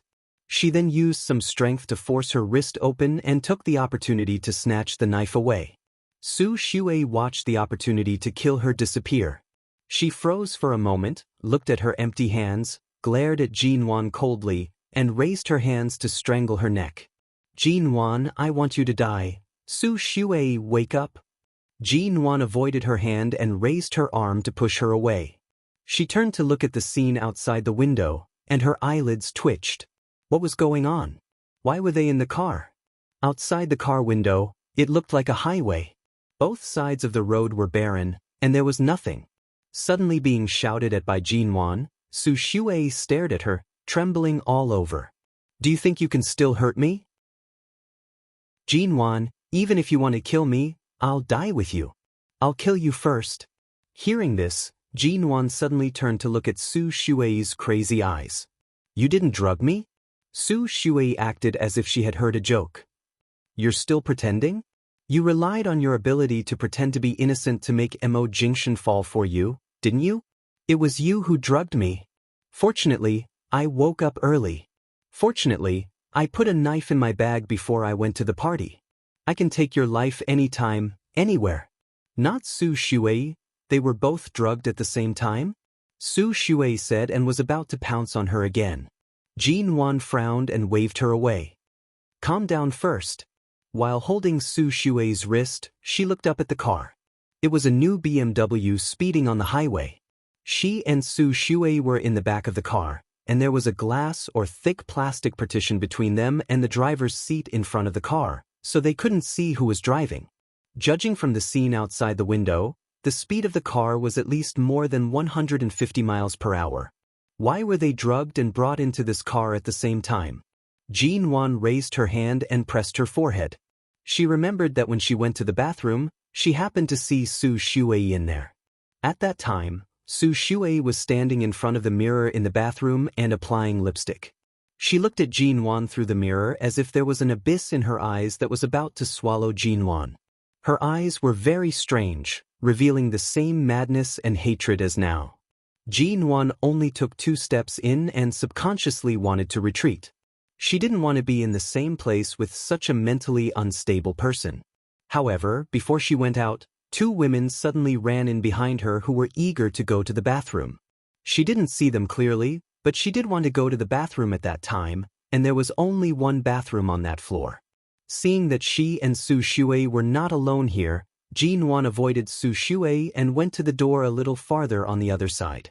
When she came out of the cubicle in the bathroom, Su Shui had disappeared. Then Jinwan went to wash her hands. As soon as she put her hands under the water, she suddenly heard a scream from the soundproof door nearest her. The voice sounded very much like Su Shui's. She shivered all over and instinctively turned to walk out. At that moment, the cubicle door behind her was opened with a bang, and someone rushed out. Before Jinwan could get out of the bathroom, she was dragged back, and the door of the bathroom was locked by the 2 strong women. A wet cloth covered Jinwan's mouth and nose, and the pungent smell made her more and more dazed until she lost consciousness. Everything happened in just 2 or 3 seconds, and she couldn't react at all. But she never expected that she and Su Shui would be drugged and taken away at the same time. Listen, now is not the time to be crazy. Jinwan looked out of the window at the highway and the deserted hills and rivers on both sides of the road, and said solemnly, "We may have been kidnapped at the same time. Who asked you to go to the party? Did Su Jilan invite you to go to the party with her, or did you unilaterally take the initiative to go with her?" Su Shui stared at Jinwan. "Are you trying to drive a wedge between me and my cousin?" Chapter 351. Seeing Jinwan's cold and serious eyes, Su Shui was more or less shaken. Her slightly pale lips trembled before she reluctantly said, "Seeing that I've been locked up by my family for too long, my cousin's heart aches for me. She said she would take me out to relax." With that, she suddenly glared at Jinwan. "Don't try to sow discord between us. I'm very close to my cousin. Even if there was a kidnapping, it would have nothing to do with her." She was stupid. She didn't know that she had been used once, and now she was being used a second time. She didn't know how powerful her cousin was. If they really had a good relationship, Su Jilan would have stopped Su Shui from going to T-City to court her death from the very beginning. If it weren't for Su Jilan's pitiful and instigation, Su Shui, who was impulsive, wouldn't have been bold enough to run into Mo Jingshan's gun. And today, if Su Jilan didn't have a purpose, she wouldn't have taken Su Shui, who was so crazy, to the party. There was no way she could reason with a lunatic like this. Being driven at such a terrifying speed, Jinwan felt nauseous again. She didn't know if the drug had stimulated her, but from the moment she woke up, a certain part of her stomach had been throbbing in pain. Jinwan suppressed the panicky feeling of weightlessness, waved away Su Shui's hand that was about to pinch her shoulder, and patted the partition between her and the driver's seat. It was a layer of black glass and plastic, which should not be particularly strong. Jean Wan patted it again, then looked down at the flat shoes on her feet, and then at the high heels on Su Shui's feet. She decisively bent down and took off her shoes. "What are you doing?" Su Shui's eyes were instantly filled with vigilance because of Jean Wan's strange action. Jean Wan ignored her, raised the strong heel of her shoe, and smashed it hard on the partition in front of her. Now the car was driving at such a terrible speed, and there were cars of all sizes on both sides from time to time, and she found that the car had been driving in a straight line. She had to find a way to stop the car. The heavy thud startled Su Shui and made her shrink aside. For a moment, she didn't know what to do with Jean Wan's neck. Jean Wan knew that for a person like Su Shui who was stimulated and a little crazy, such noise would affect her mood, so she just silently banged on the partition and didn't ask her any more questions. Now was not the time to bicker. The two of them were in the same boat. If something happened, both of them would either die or be injured. Jean Wan smashed the partition hard several times, and a crack finally appeared in the middle. Jean Wan's hand was a little numb, so she continued to smash it with the other hand. When a huge hole was smashed in the middle of the partition, Jean Wan did not feel any joy or relief, but her heart sank in an instant. There was no one in front of the car. The car was actually driverless. From the time they were thrown into the car to the time they woke up, at least 10 minutes had passed. The car had been driving at a speed of 150 miles per hour. It was common to see a highway without any detours in the United States, but it was definitely not that simple to maintain the speed of the car with the two of them in it. "Now, do you still believe in your cousin?" Jean Wan stared at the empty driver's seat and asked in a low voice. Su Shui looked shocked and didn't understand. What did the driverless car have to do with her relationship with Su Jilan? "Someone wants to use you to get rid of me, but they don't intend to let you live at all. Su Shui, you're really poor. You've done a lot of things for your cousin since you were a child, but in the end, it must be you who bear the responsibility, and your good sister, who is always protected by you, has always been like a cold blue lotus, untainted by the mud, hasn't she?" Jean Wan gave her a sarcastic look. Su Shui sat stiffly in the back as if she hadn't understood Jean Wan's words. He was stupid enough to begin with. Now that he had gone crazy, it was even more incomprehensible. Jean Wan withdrew her gaze from her and quickly smashed the hole in front of her with the heel of her shoe until most of the partition was smashed down. Then she crawled forward to the driver's seat and raised her hand to control the steering wheel, only to find that not only was the car's speed fixed, but even the steering wheel was locked. She couldn't control the direction at all, let alone brake. Both the brakes and clutch were loose and completely useless. Jean Wan lowered her head and looked down, only to find that the car had been modified. Several places under the seat had clearly been tampered with. She saw several thick red, yellow, blue, and green lines crisscrossing under the seat, and for a moment, she felt a chill down her spine. Could it be that this car was installed with a self-ignition system? Noticing Jean Wan's pale face, Su Shui immediately trembled and leaned on the seat behind her. "Can you stop the car?" Jean Wan glanced at her silently. Rather than saying that Su Jilan was manic, it was better to say that Su Jilan was a person who would do anything to achieve her goals. Her cousin, who was always considerate of her, was used by her to such an extent. Now, in order to get rid of her, she was even willing to sacrifice Su Shui's life. If they really died in this car, no one would consider whether Su Jilan was the culprit. Because everyone knew that Su Shui and Jean Wan had a grudge, and they also knew that Su Shui hated Jean Wan. They also knew that Su Shui was crazy, and a lunatic could do anything terrible. So, such a crazy and terrible act of mutual destruction could only be done by Su Shui, who was already crazy. By then, Su Shui would be dead, and there would be no evidence. While successfully eradicating her rival in love, she could also be cleared of suspicion. Feng Ling had said that Su Jilan was not simple. Sure enough, she was not simple. Jean Wan glanced at the wires hidden under the car. Her and Su Shui's bags were gone, and there were no scissors or other tools at hand. It was impossible for high-heeled shoes to break such thick wires, and it was impossible for her hands to break them. The wires were not so long that they couldn't be pulled up and broken. Jean Wan raised her hand and moved the steering wheel a few more times, but there was nothing she could move. She looked at the car again, which had been set at 150 miles per hour, and then looked out the window at the scenery of the road that kept moving backward at a terrifying speed. From time to time, cars flew past or were overtaken by the car. Even if there was no end to this straight highway, even if the car could slowly stop when the fuel ran out, if the car was really installed with a self-ignition system, it could explode at any time. Maybe in a minute, maybe in half an hour, unknown danger could happen at any time. Should she jump out of the car? Jump out of the car at 150 miles per hour. Chapter 352. Jean Wan covered her aching belly with her hand, and her eyes gradually turned red. If she jumped like this, even if she didn't die, she would be hurt, not to mention she was pregnant. The other party really gave her a big problem. Jean Wan, why are you sitting here? Stop the car. Why don't you stop the car? Several cars passed by at a strange speed, making people panic. Su Shui screamed from behind, "Are you trying to kill me? Stop the car. Get out of the car if you want to live. This car can't be stopped." Jean Wan didn't bother to explain too much to her. She raised her hand and tried the car doors. As expected, they were all locked. Fortunately, the car was on land and not under water pressure.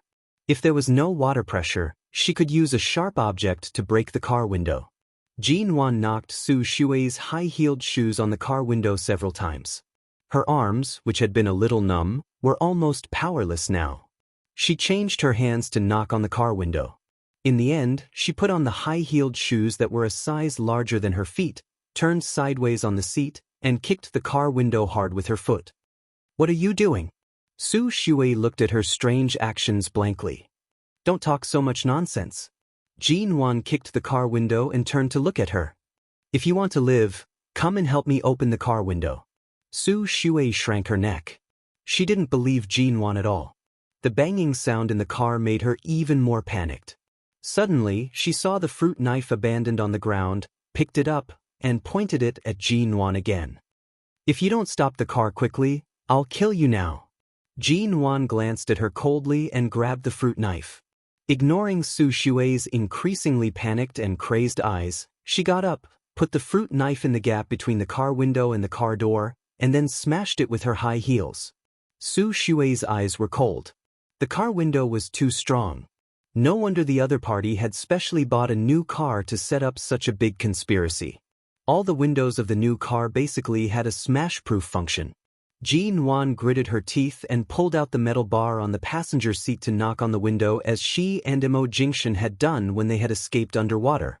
The car window was damaged one after another, and finally there was a gap. Jean Wan slashed it again, cut open the seal with a fruit knife, and smashed it with her shoe until the whole car window was broken and fell down. Jean Wan lay on the car window and observed the wasteland on both sides of the highway. Ahead of her was a sunken hill. There was no water, and it was barren. She didn't know where it was. At a speed of 150 miles per hour, the moment the car window was opened, a gust of wind rushed in. Jean Wan narrowed her eyes and looked around. Suddenly, she turned and said, "Su Shui, come here." Su Shui's face was filled with fear as the strong wind blew in, and she shook her head vigorously. Jean Wan lost her patience and reached out to tug at her. "Your cousin wants to harm you.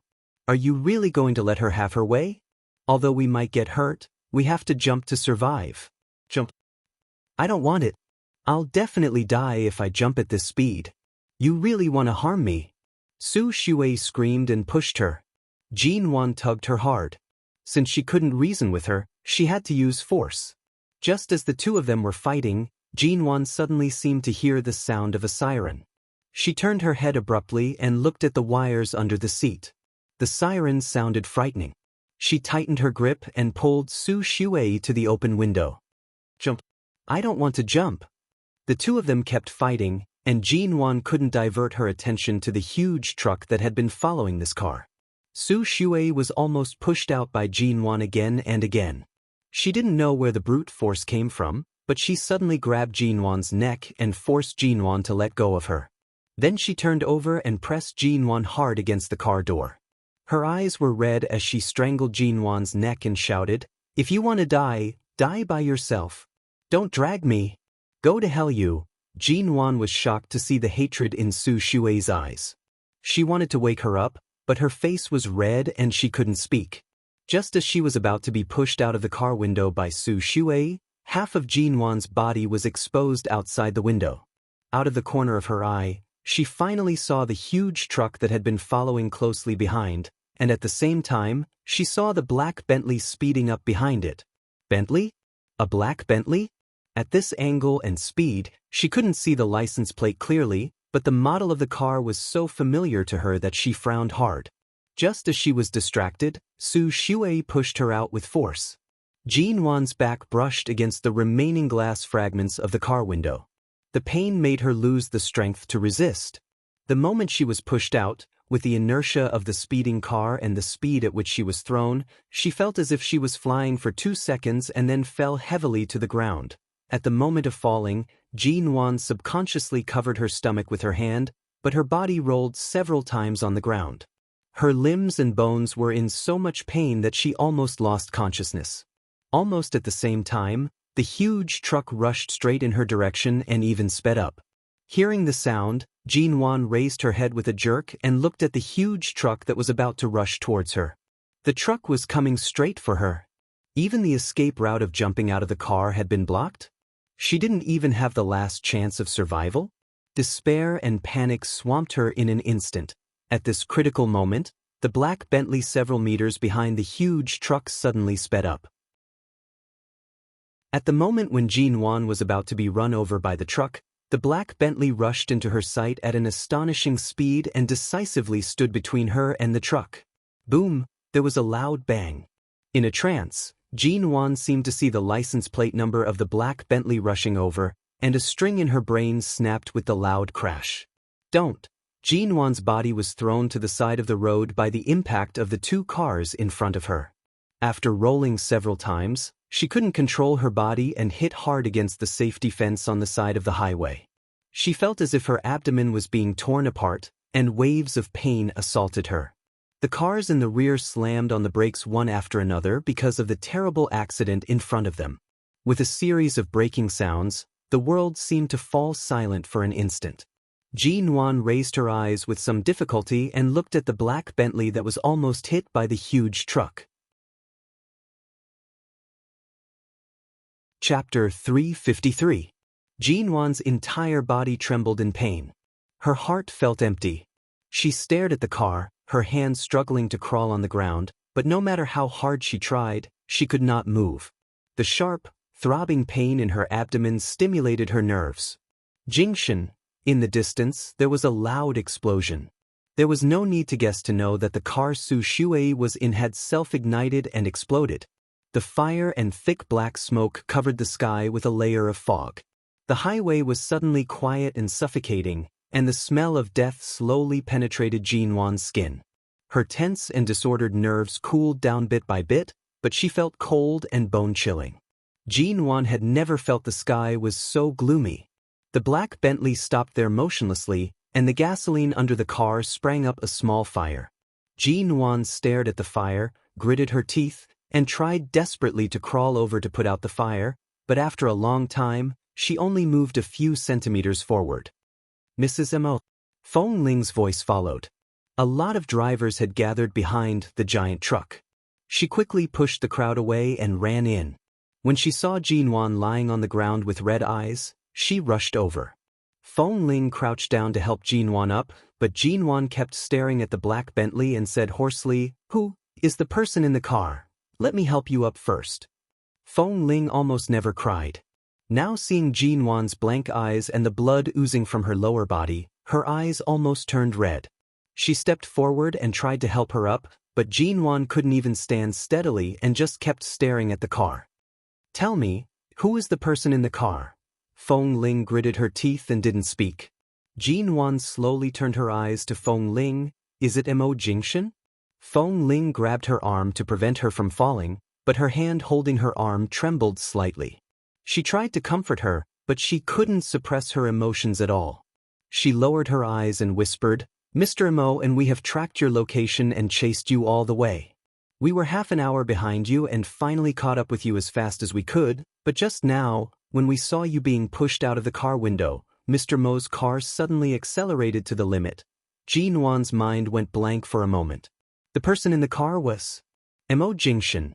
The moment her consciousness stopped, Jin Wan suddenly pushed Feng Ling away, turned around, and staggered in the direction of the car. Feng Ling didn't expect that she still had the strength to push herself away and step back. When she reached out to help her, Jin Wan had already rushed to the side of the black Bentley. She rushed forward to hold Jin Wan, who almost knelt on the ground, and held her arm tightly. "Mrs. M, don't do this." Jin Wan stared at the motionless Bentley in front of her and couldn't hear anything.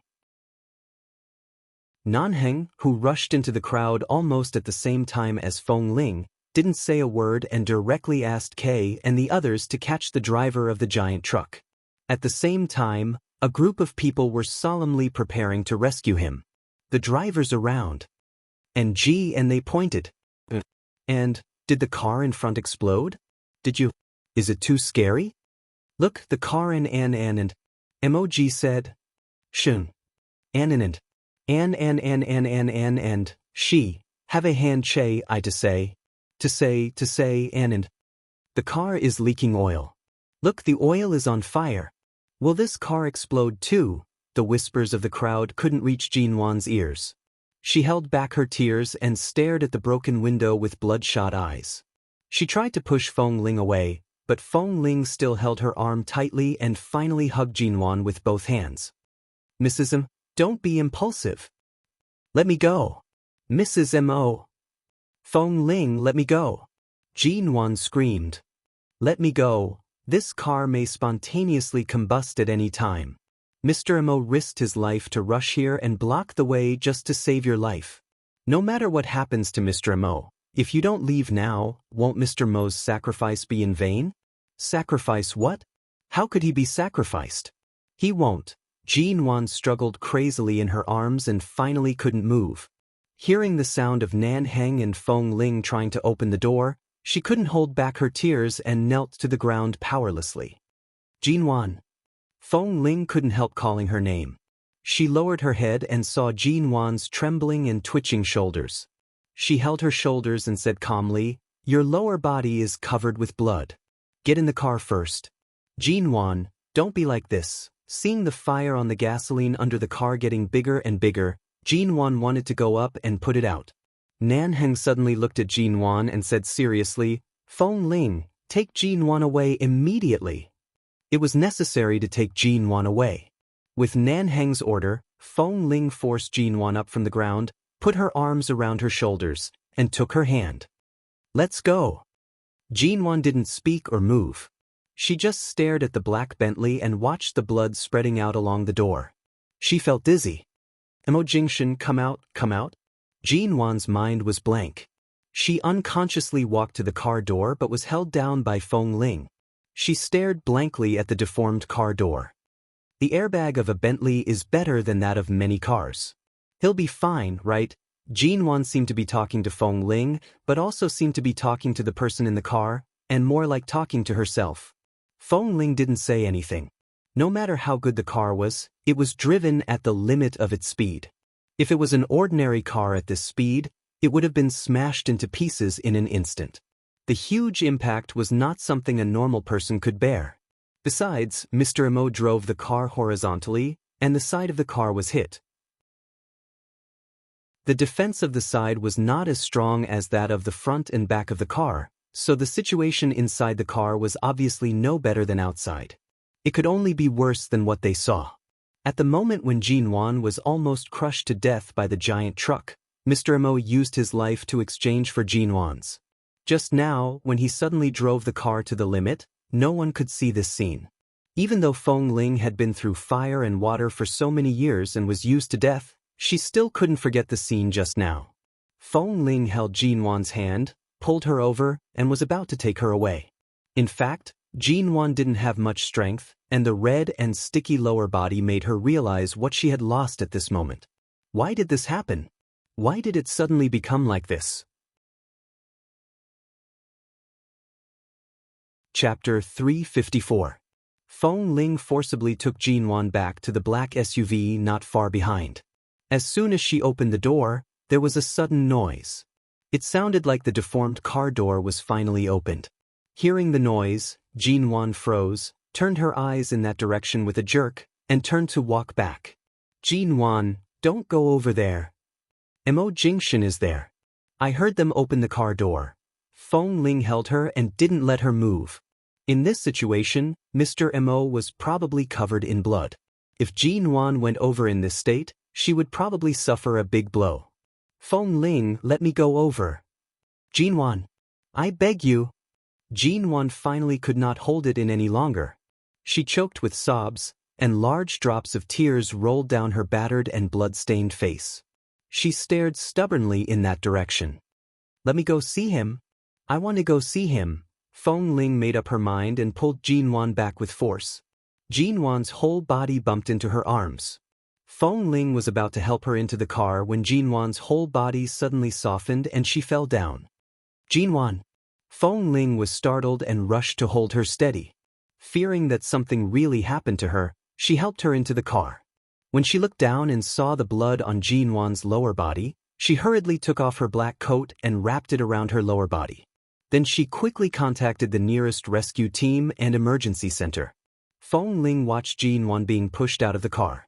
A normal person would be hurt after being pushed out of a car at such a speed, let alone Jinwan's stomach. Feng Ling didn't dare to think anymore. She held the phone in one hand and held Jinwan's hand tightly with the other, but only felt a bone-chilling coldness. Jinwan's blood seemed to be frozen. From her hands to her face to her neck, she was cold everywhere. She was still frowning in her coma and murmuring indistinctly. Listening carefully, she seemed to be calling Mo Jingshan's name. When Jinwan woke up, she thought she just had a nightmare, but as soon as she moved, she felt pain all over, as if all her bones and flesh had been taken apart and reassembled. For a moment, she almost suspected that her rebirth was fake. Perhaps she had just returned to the despair and pain 10 years later. She stared blankly at the snow-white walls and ceiling of the hospital. After a long time, she slowly turned her eyes to look around. Hospital again. But it was an intensive care unit.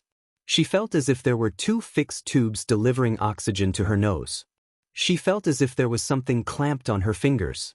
There were several medical instruments around her, and from time to time, beeping sounds could be heard. Jinwan opened her eyes and closed them again. After a moment, she opened them again. The nightmare-like experience on the highway lingered in her mind.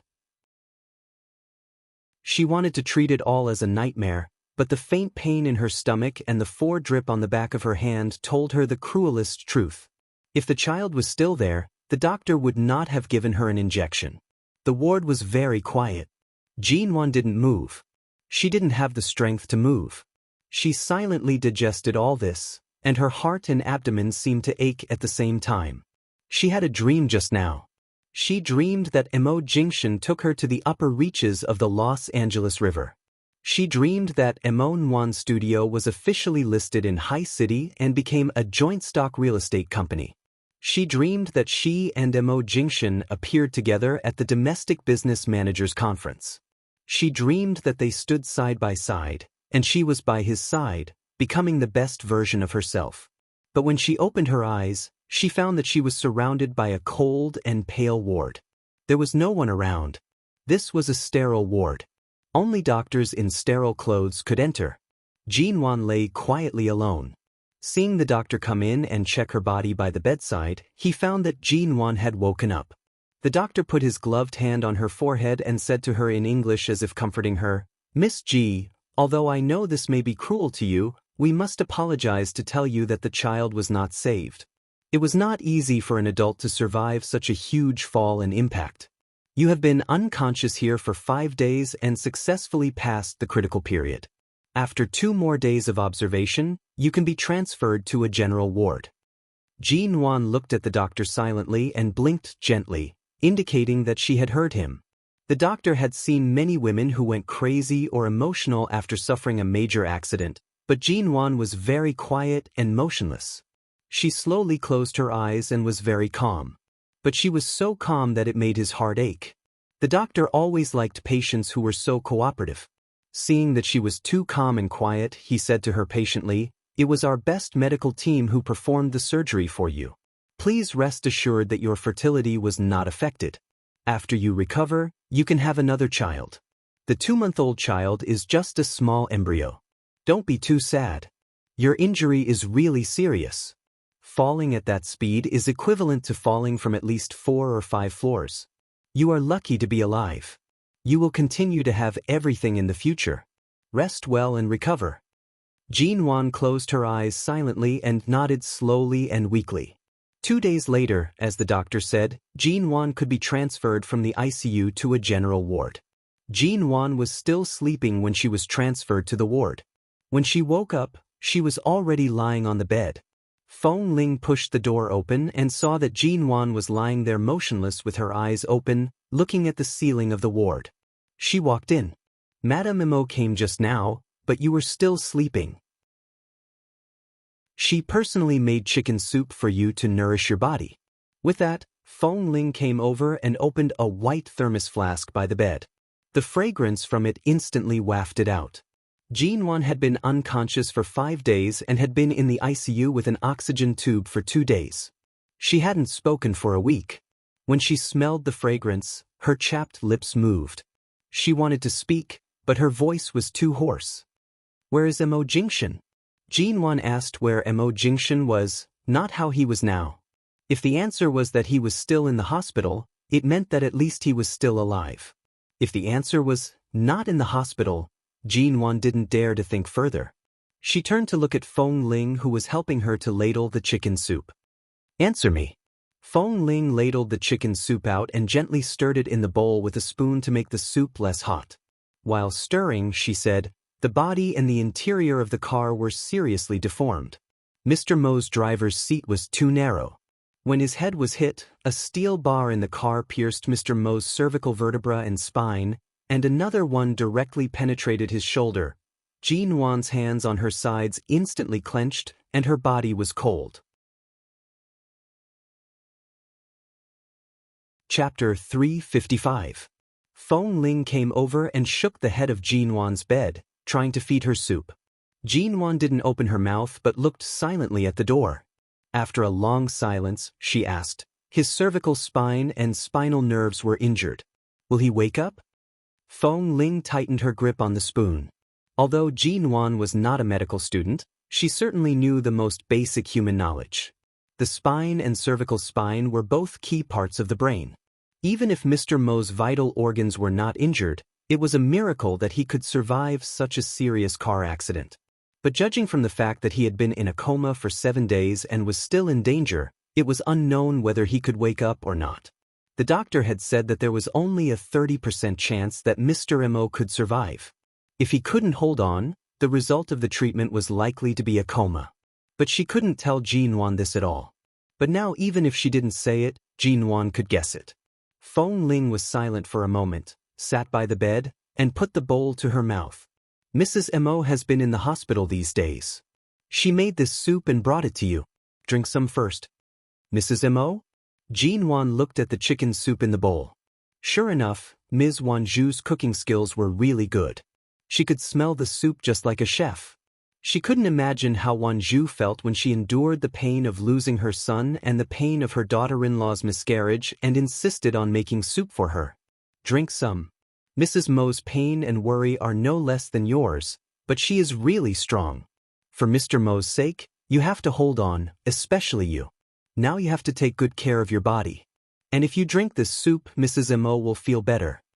Jean-Wan obediently took a sip. It was indeed delicious. It was light but not tasteless. How long will it take for him to pass the critical period? After a few sips, Jean-Wan couldn't drink anymore and asked hoarsely. Knowing that she couldn't drink now, Feng Ling put the bowl aside and answered, "I don't know. He still needs to be observed and treated. Dr. Qin has rushed here after receiving the news. Don't worry about the medical environment in the United States. As long as there is a glimmer of hope, they will use the best medicine and medical means to save Mr. Mo." Since Feng Ling had said so, even if Jean-Wan's heart was falling apart, she could only keep calm on the surface. They didn't want her to be too sad. It was unnecessary for her to be sad now. The only thing she could do was not to let them worry about her. After another week, Mo Jingshan was still in a coma. There were even a few times when he was critically ill but was saved in an emergency. During this period, Jinwan couldn't sleep well every night. As long as she closed her eyes, she would see the scene of the black Bentley rushing over in front of her. The loud crash and the soaring shock woke her up again, and then she couldn't sleep anymore. These days, the news she learned from Feng Ling was that Su Shui died in the car with the spontaneous combustion system. When the Los Angeles police came to investigate, they did presume that Su Shui had some grudges with Jinwan, and because of her emotional instability, she wanted to die with Jinwan, but in the end, she died in the exploding car. When the police went to the Su family to collect evidence, Elder Su and Su Jilan didn't say much. Only Su Jilan told the media that Su Shui was her closest cousin, and she didn't expect her to be so crazy that she would go to such extremes as dying with others. One by one, the responsibility was piled on Su Shui. Dead men tell no tales. Although this case was not closed hastily, the police had basically confirmed this situation, so they did not continue to search for the truth so seriously. Even if Jinwan wanted to confront Su Jilan now, she couldn't go out of the hospital, and Mo Jingshan hadn't woken up. She didn't have the energy to identify or accuse Su Shui. After all, she didn't have any evidence. Su Jilan really made use of Su Shui.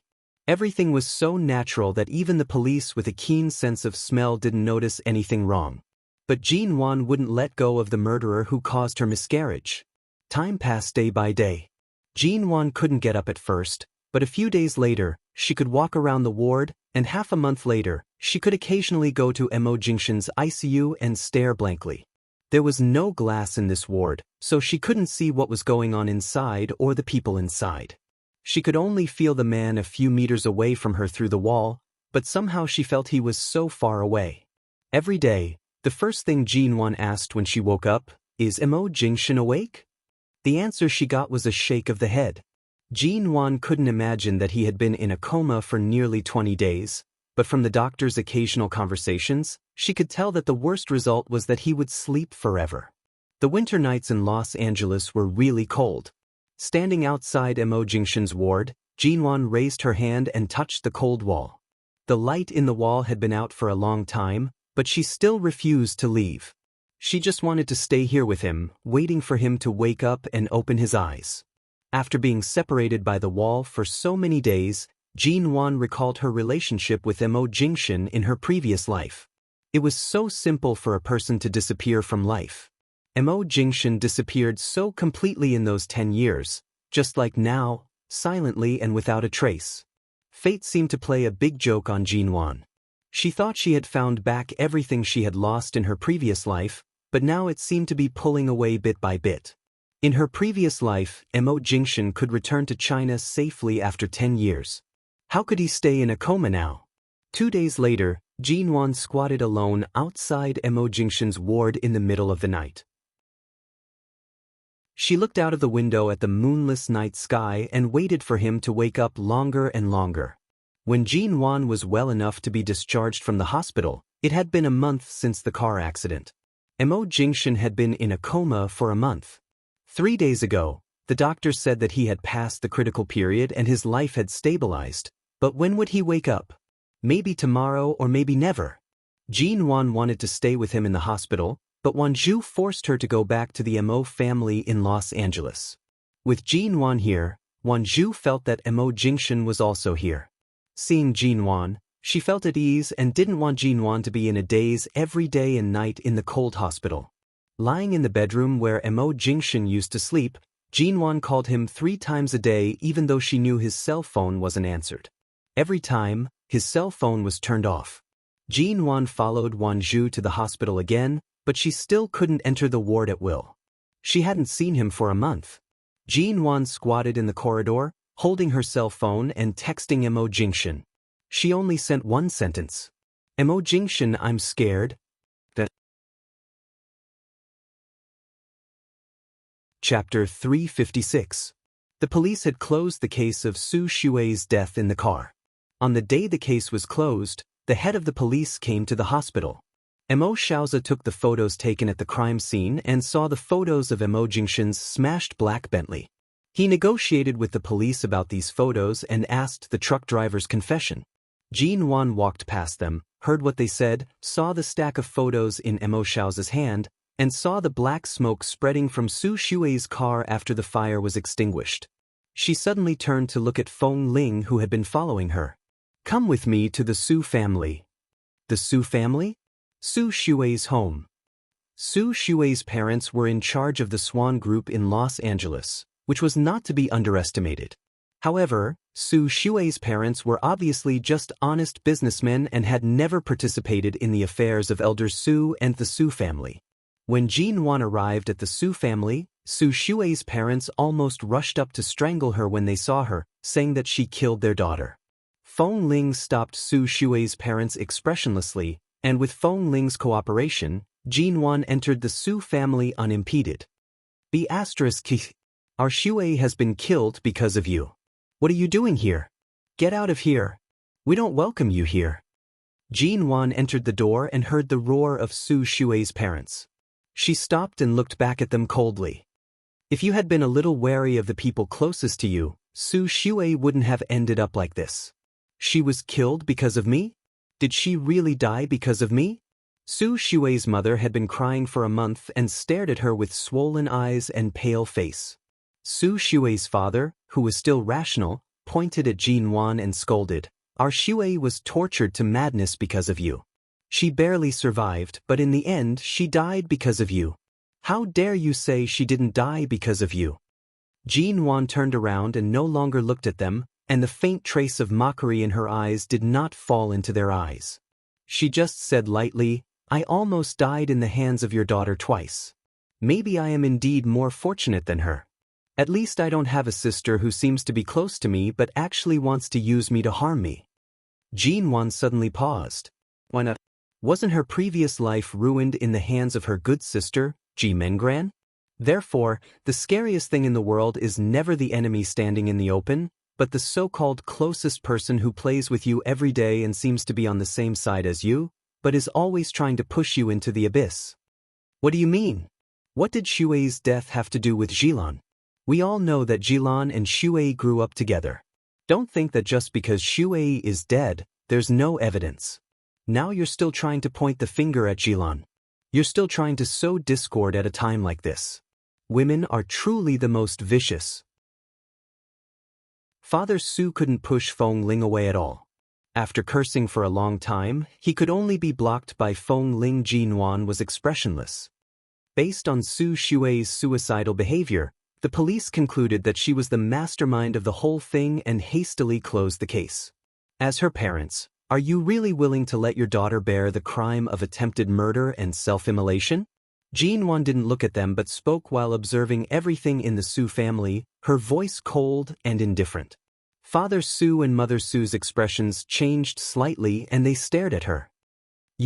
Where is the room where Su Xue used to live? Jin Wan asked directly. Father Su hesitated and looked at Jin Wan's back suspiciously. When he was about to speak, Mother Su grabbed his arm with a broken look and stopped him from speaking. You can't let her into our daughter's room. We can't let such a woman who killed Xue enter Xue's room.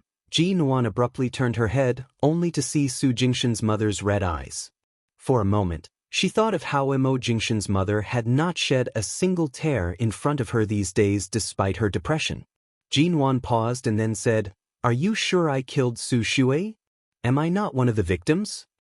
Mother Su ignored her and looked away with red eyes. Father Su pointed to the second floor. Second floor, the room with the white door. Jin Wan withdrew her gaze and turned to walk in. The Su family was not small. She walked up the stairs and circled around on the second floor before she found Su Xue's room. The servants of the Su family were surprised to see her, but no one dared to stop her. They just stood aside and looked strangely at the person who suddenly broke in. Jin Wan walked into the bedroom that Su Xue used to live in. The room that was filled with the heart of a young girl had not changed even though its owner had passed away. It was as though someone had insisted on cleaning it every day for the past month. Even the KT cat pillow on the bed appeared as though it had just been washed and was neatly placed there. The room was filled with the smell of air freshener.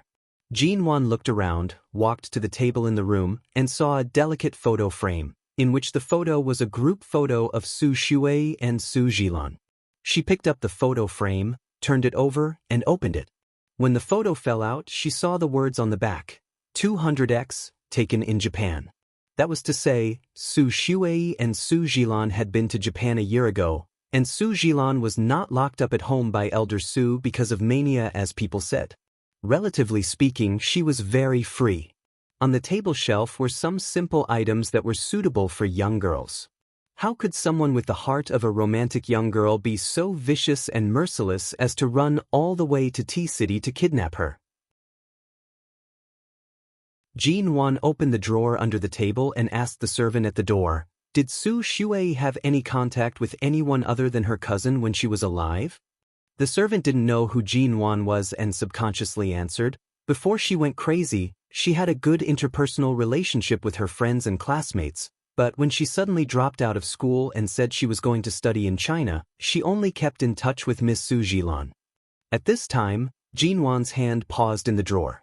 She looked at the bottles of medicine in it, picked them up, opened them, put them to her nose, and sniffed them. Suddenly, her eyes were cold, and she covered the bottles again and held them in her palm. She continued to rummage through the other things in the drawer and asked, "Did Su Jilan also send these medicines?" Chapter 357. Really? Jinwan held the bottle of medicine in her palm. If it were any other medicine, she might not have recognized it so quickly, but at this time, she didn't know whether it was fate or fate. She had taken this kind of medicine. It was the same medicine that Ji Mengran had taken to stimulate her emotions and cause her mental disorder. How could this be a medicine that could calm her down? This kind of medicine would only make Su Shuai, who was already crazy, more emotionally unstable, and more unable to withstand any stimulation. What was mania? Everyone knew that Su Jilan had this kind of illness, but they didn't know that she had driven her cousin crazy. Jinwan went to check Su Shuai's wardrobe and the drawers and tables in several other rooms. She tried to just check and look through them and put them back neatly before closing the door. She had to respect the dead. Even if she didn't like Su Shuai, she still had to behave herself. The result of the examination proved that Su Jilan did give Su Shuai this kind of medicine that could cause mental disorder. The original cause of madness was neurasthenia. This kind of medicine would aggravate Su Shuai's illness, and if the doctor didn't give Su Shuai a blood test, he couldn't guess the cause or find out the cause. Jinwan called K and asked him to go to the police station to get Su Shuai's autopsy report.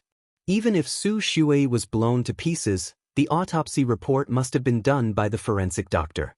In the afternoon, Jinwan had stayed at the Su family for several hours, and Father Su and Mother Su had gradually calmed down and sat on the sofa opposite her. Trying to be as calm as possible, Jinwan had a rough idea of what had happened after hearing some things from Father Su and Mother Su. "I've asked you so many questions, but I haven't said a word about Su Jilan. You can continue to think that I wanted to drag Su Jilan down with me after Su Shuai died, but if you calm down and think about it carefully, when Su Shuai and I were kidnapped at the same time and woke up in that car, the driverless car was already on the highway. The worst result was that Su Shuai and I died together. The dead can't testify. Who will benefit most if we both die?" Father Su frowned and didn't speak. They were businessmen and naturally knew the cause and effect of many things. These days, they only focused on Jinwan and Su Shuai, but ignored Su Jilan who had been caring for them. As for Su Shuai's case, it was highly likely that Su Shuai directed and acted on her own. The police investigated and collected evidence from various parties and found that it was indeed Su Shuai who initiated it. When the police went to Elder Su and Su Jilan to investigate, they obtained the most useful testimony, which determined the outcome of the case. But if he really led this matter to Su Jilan's point of view, it didn't seem that simple. At this moment, Mother Su suddenly received a call. When she put down the phone, she looked at Jinwan and then at her husband by her side. She said in a low voice, "It's Jilan." She said she'll come to visit us in the afternoon and asked if we need to bring anything. Father Su's face was gloomy and he didn't say anything, but Jin Wan asked with a faint smile, after Su Shui died, did Su Jilan often come to see you? No, she just stayed by our side during the memorial service. Other times, she would usually call us every 2 or 3 days to comfort us. She said that she would be our daughter in the future and that if we needed anything, we should tell her. Mother Su was still sobbing a little. With red eyes, she said, today was the first time she said she would come to our house. Looks like Miss Su knows I'm here. Jin Wan smiled mildly as she glanced at them. I won't see her. When she comes, tell her to look for me at the police station. I'll wait for her there. Su Qianxi's father suddenly frowned and said, although the things you asked just now do make sense when we think about them carefully, you can't wrongly accuse a good person. Jilan has been very good to our family. If you hurt Jilan just to clear your name or for your own interests, we won't allow it. Jin Wan said expressionlessly, the case has been closed. I'm the victim from the beginning to the end, and the police didn't make things difficult for me. Why do I need to clear my name? Benefits? What are my benefits? My 2-month-old baby is gone. Do you think I have to sacrifice my husband's life and the baby's life just to make Su Jilan a suspect? Speaking of Mo Jingshan's current situation and Jin Wan's miscarriage, Father Su and Mother Su fell silent. Jin Wan was going to find out the real murderer behind the scenes and avenge her child and Mo Jingshan. Today, she came here to sort out her emotions and thoughts. Now that she suddenly mentioned these things, she felt very depressed. She stood up and walked out without looking back. Jin Wan went to the police station and handed over some of the evidence she had collected in the Su family to the police. At the same time, she gave a recording pen to the police. The content of the recording pen was from the moment she walked into the Su family to the moment she left. In the past few hours, the conversation with the servants, the conversation with Father Su and Mother Su, as well as some detailed details of the process. After all, Jin Wan was Mo Jingshan's wife. She suddenly demanded a reversal of the case and a new investigation, so the police did not dare to neglect her. Su Jilan's biggest advantage was that no matter what happened, no one would suspect her, so she could avoid all the suspicions and get away successfully. But now, as long as all the suspicions were piled on her and the police kept investigating her, there would be results. Mo Jingshan hadn't woken up yet, so she couldn't get more favorable evidence from him. But now, as long as Su Jilan's suspicion was cleared, she wouldn't be able to continue to get away with it. In the evening, Su Jilan, who had been to the Su family, soon arrived at the police station. As soon as she entered the police station, she saw Jin Wan, who had just come out of the police evidence room, and Feng Ling standing at the door. Su Jilan paused, then gave a faint smile and looked straight at Jin Wan, who had raised her eyes to meet hers. You're here? Jin Wan glanced at her flatly, without a smile or anger. Her eyes were as pale as a thick fog, but hidden in the fog was a killing intent that she had never had in her previous lives. Chapter 358. The real murderer hasn't been found, and the case is closed. How can I be reconciled to it? Jin Wan's words were indifferent and straightforward. Miss Su, I just casually said that I would come to the police station. If you want to see me, come to the police station to find me. I didn't expect you to come so soon. Didn't you go to the Su family to accompany Su Shui's parents? Seeing the coldness in Jin Wan's eyes and the hidden meaning in her words, Su Jilan looked at her incredulously and then smiled casually. Miss Ji, didn't you say that you would wait for me at the police station? Is it more important to see Su Shui's parents or to come to the police station to see me? Jin Wan was calm and collected. She did not even raise her eyelids. Her indifferent tone conveyed a clear coldness and disdain. I'm afraid you only went to the Su family to pay a visit before heading straight to the police station, right? Su Jilan slowly frowned and stared at Jin Wan. What on earth do you want to say, Miss Ji? Don't you know what I want to say? Otherwise, why would you come to the police station in such a hurry? Jin Wan's lips curved into a smile. I've already submitted the evidence to the police. I'll leave the rest to you, Miss Su. Su Jilan's smile gradually became unnatural. Why don't I understand what you mean? Didn't you ask me to come to the police station because Xue's case has been closed? Jin Wan was not in the mood to deal with her. Her eyes were cold, but her lips were slightly smiling. Miss Su, you're so good at acting. I used to think that you were too simple, too emotional, and too impulsive, but obviously, Su Xue was also deceived by your false appearance, so she wholeheartedly stood up for you. Su Zhilan also smiled. I see why you asked me to come to the police station. Did you want to drag me down after Xue's death? I never expected that Miss Ji would be so cunning and ruthless. Xue's body is still warm. You should have stayed in the hospital to guard Jingshan. Why did you come out to torment our Su family? Jin Wan's delicate and mild eyes were filled with faint mockery. You'd better leave these words to the police. For example, how are you going to explain that the drugs you gave Su Xue to treat her are actually drugs that will make her mentally and emotionally unstable? The smile in Su Zhilan's eyes gradually faded. She looked at Jin Wan and didn't speak, but her fingers suddenly tightened around the bag, betraying the shock in her heart. Are you surprised that I discovered something from this colorless and odorless medicine? Miss Su still has a lot to explain to the police. For example, before Su Xue went to T-City, you frequently drank with her and complained to her, and then gave her a lot of small gifts. After she was instigated by you to go to T-City, you closed the door to her when she came back.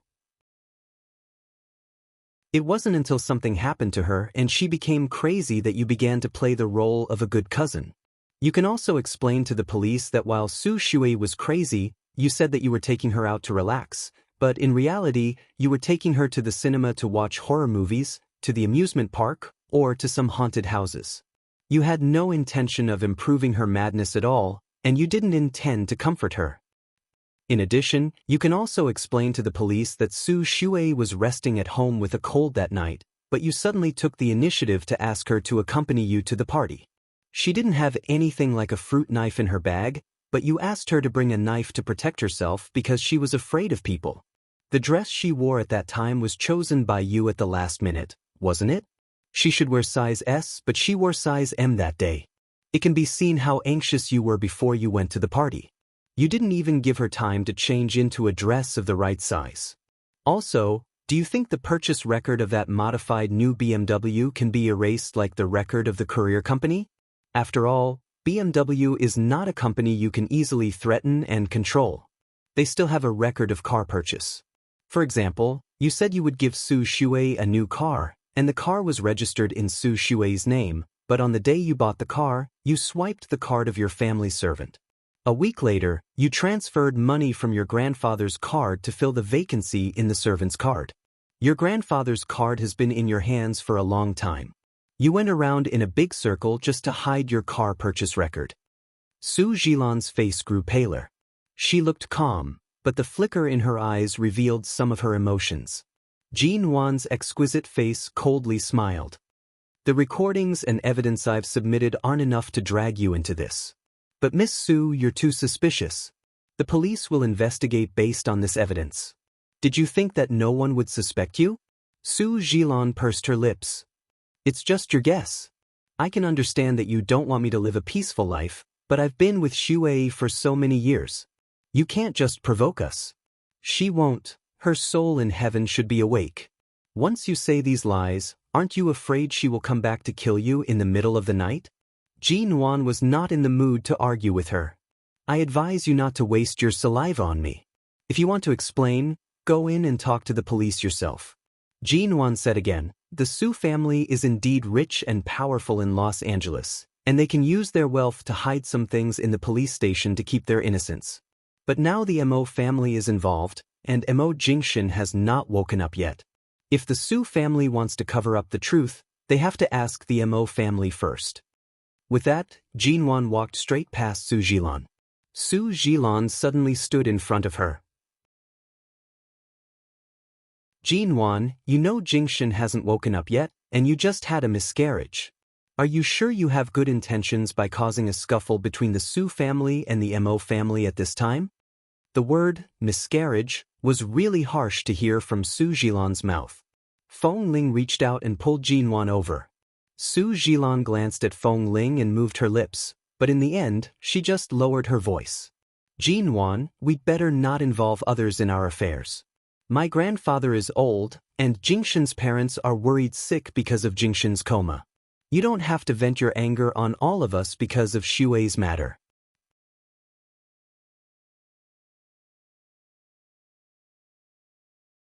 Jinwan always felt that Wanzhu was trying to find traces of her son in this world in this way. Every day, Wanzhu said nothing. The two words that everyone in this family was most afraid to hear now were sleep and vegetative state. This was the most frightening result. After dinner, Jinwan returned to the bedroom, closed the door, and went into the bathroom. After taking a shower, she sat on the edge of the bed with the laptop that Mo Jingshen had used before. She opened the mailbox and saw the work emails from Monwan's studio in High City, but she was not in the mood to read them. She just sat on the bed, stared at the words on the screen, and raised her hand to touch the roses in the vase beside the bed. The flowers were put in by the servants in a fixed number of rooms every day. On the night of the Spring Festival, Jinwan and Mo Jingshen lived here, and she saw the roses in the same position. What did she say at that time? On her birthday in T-City, she didn't even touch the rose petals on the ground before she destroyed them, so now she felt sorry for the roses. She curled up on the edge of the bed, looked at the flowers, took out her cell phone, took a photo, and sent it to Mo Jingshen. The flowers in your room are so beautiful every day. I haven't seen you for a month. I don't even know if you are withered or in full bloom. Sometimes people might have such a persistence, especially for the people they loved. Whether the other party was alive or dead, even if he was just a pile of yellow bones, as long as she could see him, at least she would feel at ease. But in the whole month, the only 2 times she looked in when the doctor opened the door were the 2 times she saw Mo Jingshen lying on the white hospital bed, quiet and motionless, his body full of various instruments and colorful wires and tubes. He didn't open his eyes, not even his eyelashes moved. But in the blink of an eye, the door was closed, and she never saw him again. It had been a whole month.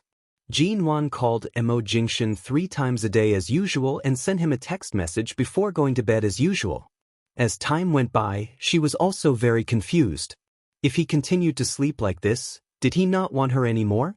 Why did he come into her life so forcefully and change her life, but then lie there quietly and motionless, making her so afraid? It was snowing heavily. After a few more snowfalls in Los Angeles in February, this winter would be over. Jinwan was wrapped in a white cashmere coat, sitting on the stairs in front of the hospital. Her head was covered with white snow. Because she hadn't moved much, the snow hadn't melted, so there was a lot of snow on her head. From a distance, she looked like a snowman piled up on the stairs. When Qin Siding walked out of the hospital and saw this scene, he put one hand in his trouser pocket and stared at it for a long time before he walked down to Jinwan's side, patted the snow off her head, took off his coat, and put it on her. Jinwan didn't need to turn her eyes. She just slightly tilted her head and saw it was Qin Siding's leather shoes, so she didn't move. He has been sleeping. It's meaningless for you to come here every day, Qin Siding said. I think you'd better go back to High City first. Your studio still needs you, and the Ji family and grandfather Mo also need you to go back and comfort them. Jinwan silently looked at the car speeding by and said indifferently, Dr. Qin, didn't you also fly here from High City? Why haven't you gone back after staying here for so long? Your home and the focus of your work are in High City, but you have been here recently. Aren't you also waiting? Qin Siding looked down at her. After a moment, he sighed with a smile and simply sat down on the same stairs as her, looking in the same direction as Jinwan. After a long time, he said, Even I don't know when he will wake up. If he doesn't wake up for a year, are you going to wait here for a year? If he doesn't wake up for 10 years, are you going to wait for 10 years? Jinwan didn't speak, just holding her cell phone and scrolling through the messages she had sent to Mo Jingshen.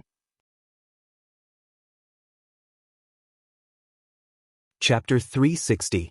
Jinwan received a call from the police station. The driver of the giant truck died in prison in the early hours of this morning. Hearing this, Jinwan put on her clothes and quickly went out of the door. When she rushed to the police station, The police showed her the surveillance footage of the prison and gave her the driver's death certificate and the forensic examination results. The forensic examiner found some chronic poison in the driver's body. When the driver died, he vomited black blood, and his internal organs had been destroyed unknowingly. None of his internal organs were intact. There was nothing he could do to save him. Watching the video replay of the driver suddenly vomiting blood and falling to the ground, and then looking at the forensic examination results, Jin-won felt cold hands and feet. Prison, chronic poison, vomiting blood. This was exactly the same way she died in her previous life. She used to think that because everyone in her previous life believed that she killed the daughter of the Yun family, the family of the deceased conspired with the prison to kill her, or Ji Mengran, who was far away in the United States, had some contact with the people in the prison. At that time, she didn't know the existence of An Shu Yen or Su Jilan, but it didn't mean that they didn't know her existence. So who killed her in her previous life? This was exactly the same way he died. The replay pierced Jin-won's eyes like a thorn. She could even feel the terrible pain all over the driver's body when he suddenly vomited blood and fell to the ground in prison. That suffocating feeling made her feel despair. Has Su Jilan returned to the Su family? Jin-won paused the replay and looked up at the police station. Yes, Miss Su has been taken back by her grandfather, but as a suspect, her freedom will be temporarily controlled by us, and she can't leave Los Angeles easily. Jin-won clenched the forensic examination results in her hand, looked at the scientific name of the drug on it, and kept it in mind. After leaving the police station, Jin-won used her cell phone in the car to check the ingredients and symptoms of this poison. When Fong Ling drove, she saw that Jin-won had been sitting quietly looking at her cell phone, motionless as if there was no difference from a few days ago, but there seemed to be something in her eyes. Very cold, very cold. Jin-won searched for the explanation of mania. The typical symptoms were an elevated state of mind, an increase in thinking and inner activities, overconfidence, and even exaggerated imagination and behavior. Most of the time, they would be agitated and uneasy, and they would not consider the consequences when carrying out any purpose. It was a disease that could not be seen when one was calm, but once the spirit was stimulated or when one insisted on doing something, one would be overly dark and agitated, unlike ordinary people. Therefore, Su Jilan's mania was different from Su Xue's madness. Su Xue was really crazy and irrational, while Su Jilan had confidence and darkness buried under the surface of calmness and rationality. She had all kinds of tricks up her sleeves. Back at the hospital, Qin Siding had just come out of Mo Jingshan's ward when Jin-won was already waiting in the corridor. Dr. Qin, is this kind of drug common on the market? Jin-won handed him the results of the forensic examination. Qin Siding glanced at her, took the things she handed him, looked at them, and then looked at her. This kind of chronic poison is not common in our country and can even be said to be rare, but it can be bought in some places in the United States. However, if you want to buy it, you have to go through certain channels, either with someone behind the scenes or with enough money. This kind of poison can stay in the body for 2 or 3 months without any symptoms. The drug is stable during the incubation period, but it is not certain that one day the poison will take effect, and there is no cure. How does this poison enter a person's body? 2 ways: intravenous injection or ingestion through food. If it's injected, it will enter the blood vessels directly and die faster. If it's poisoned only by eating, it will die slower. The process can be long or short. I don't know much about this kind of drug, so I just know a general idea. With that, Qin Siding looked at Jin-won coldly. Haven't the police found a remittance of 5 million yuan in his account? This is obviously the way he chose to die, and his wife and children have been settled. He was injected with this poison before the incident. Fong Ling, Jin-won turned her eyes to Fong Ling behind her. Dr. Qin said that if you want to buy this kind of drug, you have to go through certain channels, which I guess only you can find out. Help me check if Su Jilan or anyone close to the Su family has recently bought this kind of drug. Fong Ling nodded. I'll send someone to check it right away. In the evening, she returned to the Mo family's home. Before she entered the door, she heard Wan Zhu and Mo Xiaozi quarreling. Jingshan hasn't woken up yet. This morning, you gave the only place to visit him to in Shuyen. You can go in yourself or I can go in. When Jin-wan returns to the hospital, it's understandable for Jin-wan to go in to accompany Jingshin. But why did you let in Shuyen in? Jin-wan just had a miscarriage. Are you trying to take advantage of Jingshin's unconsciousness to drive away the wife he has always held in the palm of his hand? You weren't here in the morning and I couldn't get to the hospital in time. Jin-wan went to the police station, and Shuyen happened to go to the hospital at that time. It's reasonable for me to let her in. Besides, Jingshin is still asleep. How can he know who went in? How can he not know? Jin-wan hasn't seen him for more than a month. If she goes in to accompany Jingshin, Jingshin may be able to hear her, and Jin-wan may be able to wake him up. But you actually gave such a good opportunity to in Shuyen. Emo Shaoza, people around you say you are an old stubborn man, and I have been protecting you. Now I find that you are really an old stubborn man. If Jin-wan finds out about this, how sad she will be. Go away. I don't want to talk to you now. You old stubborn man. Jin-wan stood outside the door of the Mo family's villa for a while and suddenly found that after more than a month of waiting and suffering, her heart had been dulled. She was no longer so easily angry or sensitive. However, because Mo Jingshin's condition had stabilized, she was finally allowed to go in to visit him alone. However, Mo Shaoza didn't call her back to the hospital but let in Shuyen in. He really disregarded her too much. When the villa was quiet, Jin-wan pushed the door open and walked in. Won-ju looked back at her, got up, and walked up to her. Nwan-wan, why are you back so late?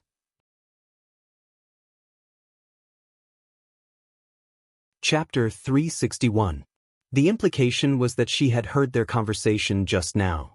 Won-ju immediately glared at Mo Shaoza with a reproachful look. Mo Shaoza was about to sneer at her for not giving him face, but Won-ju glared at him. He swallowed his words, slammed the lid of the teacup in his hand, and said coldly, "As you wish." Marrying such an unreasonable husband was really infuriating. Won-ju hurriedly took Jin-wan's hand. Nwan-wan, Jingshin's condition is getting more and more stable. We'll stay in the hospital these days. As long as we can enter the ward, we'll let you in first. I know you miss him very much and want to stay with him for a while. I know. Don't be sad, child. Then Won-ju took Jin-wan back to the room, sat on the bed, and held her hand, saying, "In fact, Jingshin's father doesn't have much opinion of you. He just likes Shuyen so much that it can only be attributed to preconceived notions. The marriage contract between Jingshin and the Su family was just a stopgap measure. At that time, Shuyen was studying in the UK, not in the US, so Su Jilan's affair happened. In other words, in his heart, Shuyen was raised according to the standard of the Mo family's daughter-in-law. He has always been on good terms with the Yin family, and he also watched Shuyen being born and growing up, so their relationship is not the same. But Jingshin, after all, has his own ideas.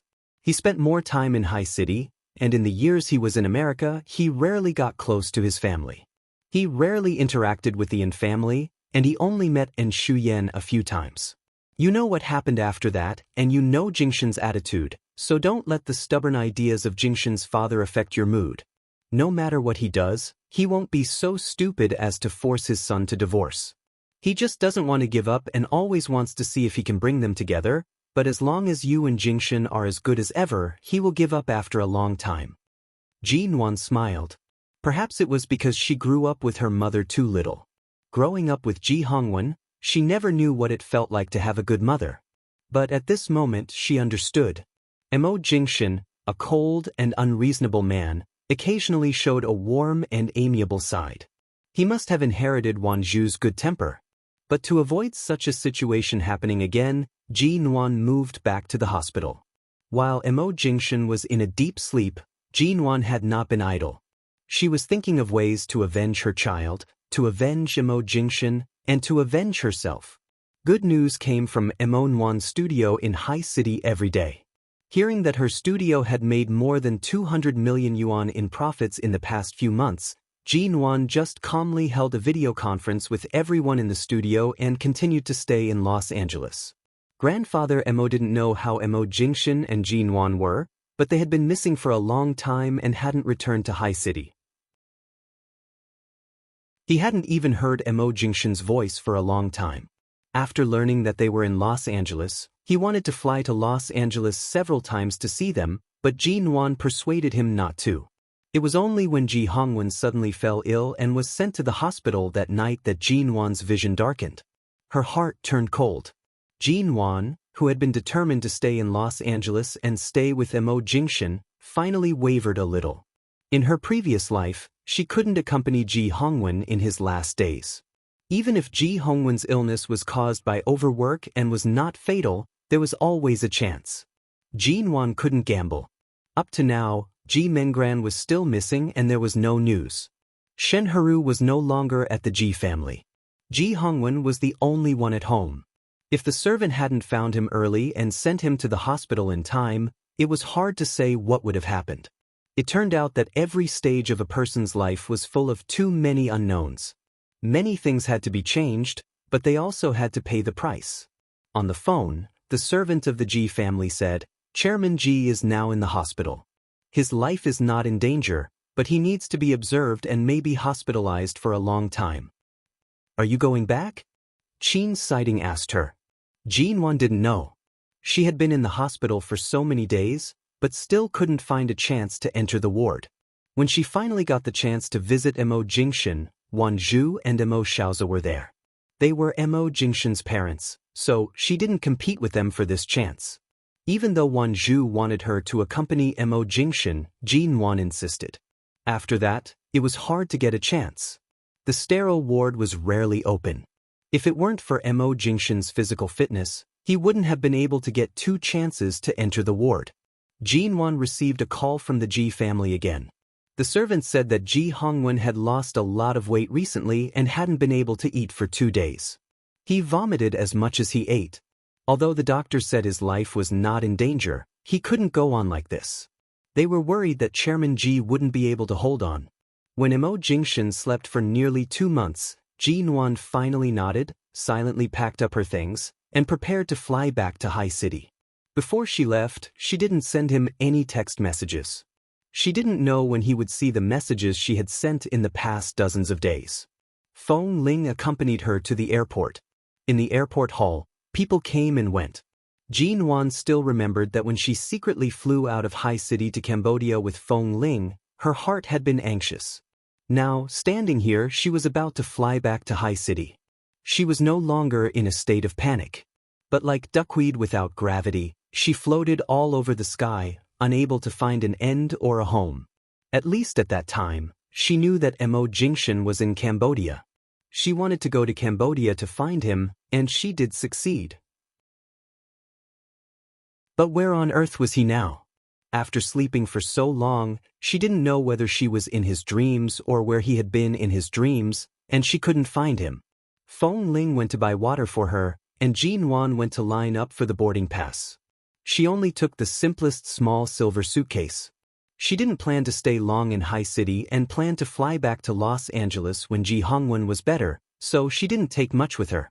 When they were about to go through the international security check, Feng Ling hurriedly came back with the mineral water she had just bought. Suddenly, her cell phone rang. Feng Ling picked up the phone. When she heard what the other party said, her eyes changed, and she turned to look at Jinwan with joy in her eyes. Holding the boarding pass and passport in her hand, Jinwan turned to look at her. "What's wrong?"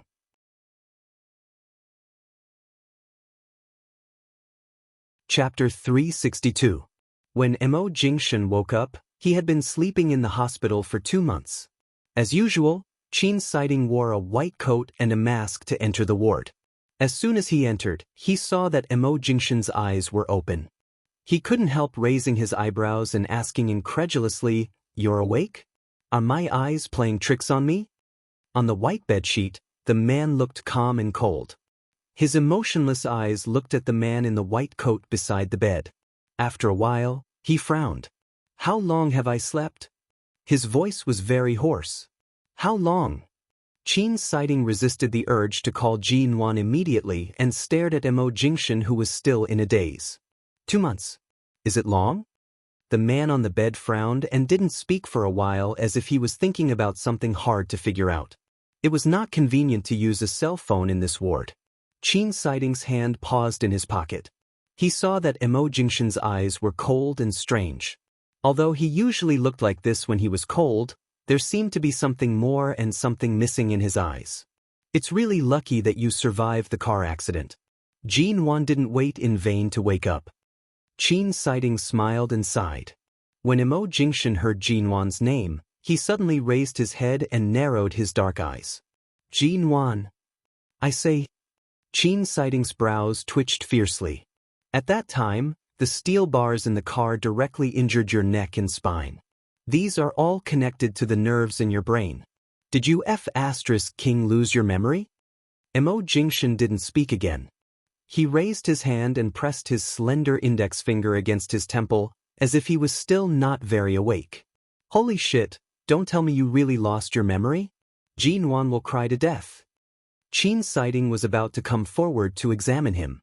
Before he touched him, the man on the bed frowned coldly and said coldly, "No, I remember."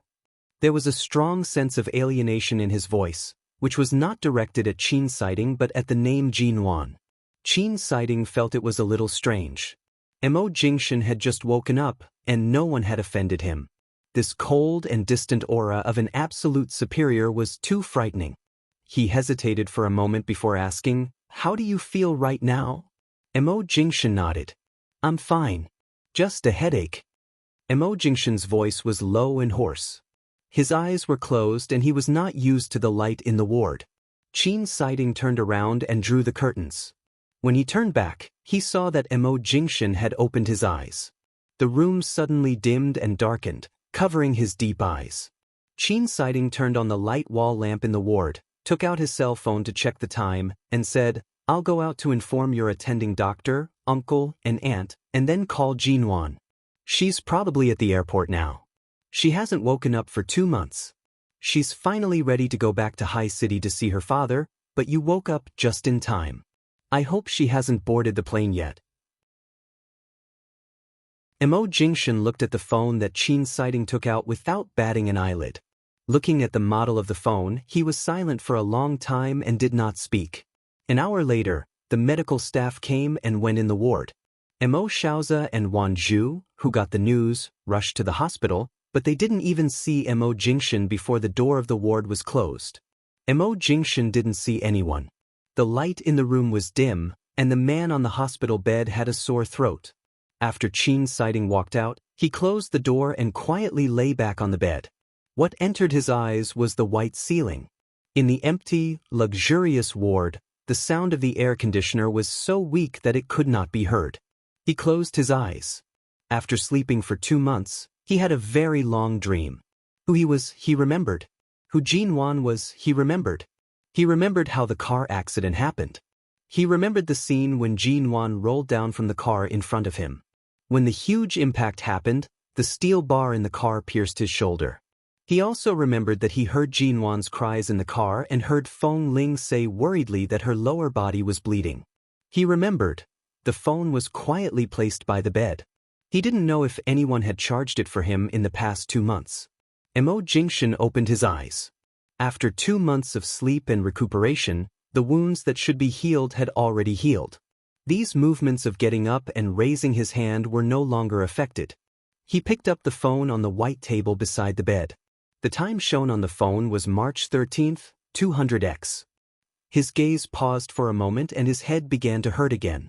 There were dozens of missed calls and text messages on the phone. He opened them and found that most of them were from Jin Wan. "Emo Jingshin, I'm scared. When will you wake up? I couldn't save our baby. You're angry, aren't you? I dreamed you woke up. Love you. Emo Jingshin, I love you. I love you very much. So don't keep sleeping like this. Wake up.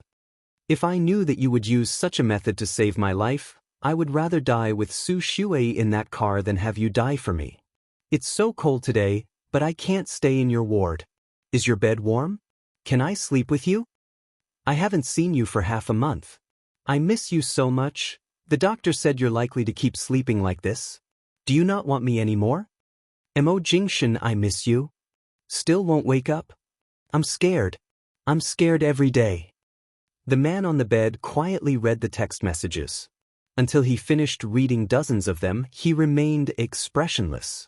His black, cold eyes carefully read them one by one, and then he clicked the option to delete them all. Then Mo Jingshan rubbed his still aching brows and found the phone number of the person in charge of the Mo Corporation Legal Center in High City in his contact list. After the call was connected, the other party said in surprise, "COMO. Prepare 2 divorce agreements before the end of the month." Divorce agreements? Who wants a divorce? Me and Jin Wan. This marriage started in the Civil Affairs Bureau of High City, and according to the law, it had to end in High City. Qin Siding had just pushed open the door of the ward with the medicine when he suddenly heard Mo Jingshan's words.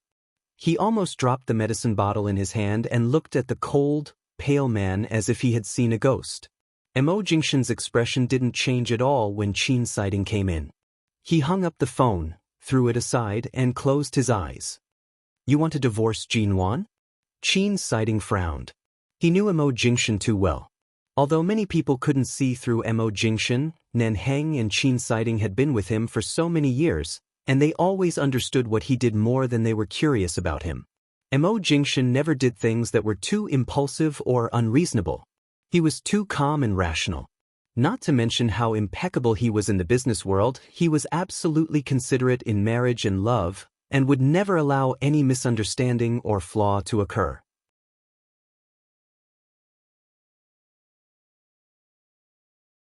Chapter 363. Mo Jingshan didn't answer him. Qin Siding put down the medicine and stared at his indifferent and calm face. "What the hell is going on? Who gave you a magic potion? You even forgot the woman you've been holding in your heart? Or did you suddenly realize how good it was to be single in the past 2 months, so you abandoned your woman for no reason?" The man on the bed didn't speak. He was so cold and expressionless that he seemed to be isolated from the world. Qin Siding was so angry that he wanted to curse. "Do you know how long Jin Wan has been waiting outside the ward every day for the past 2 months? She, a woman who just had a miscarriage, knew she couldn't see you through the wall and the door, but she still insisted on waiting here every day. You almost died in the car accident, and so did she. You two have been through so much together, and it's not the first time you've been through life and death together. Now you suddenly say you want a divorce? Are you King stupid?"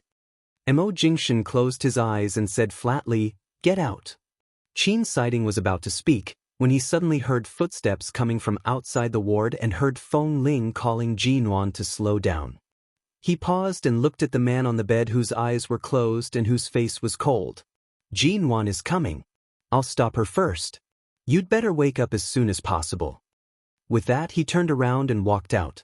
Jin Wan hurried to the hospital and saw that Mo Xiaozi, Wan Zhu, and the others were all waiting at the door. Qin Siding came out of the ward, glanced at everyone's face, and finally fixed his eyes on Jin Wan. Jin Wan rushed back from the airport. Los Angeles airport was very far away, and it only took them 1.5 hours to get back. When Jin Wan ran in from the hospital, even Feng Ling, who was behind her, almost couldn't catch up with her. The breathless woman stared at Qin Siding and then at the door of the ward behind him, asking, "Is he awake? Is he really awake?" Qin Siding glanced at her calmly and felt a headache coming on. He raised his hand and pinched between his eyebrows. "Yes, he's awake, but he's been sleeping for too long.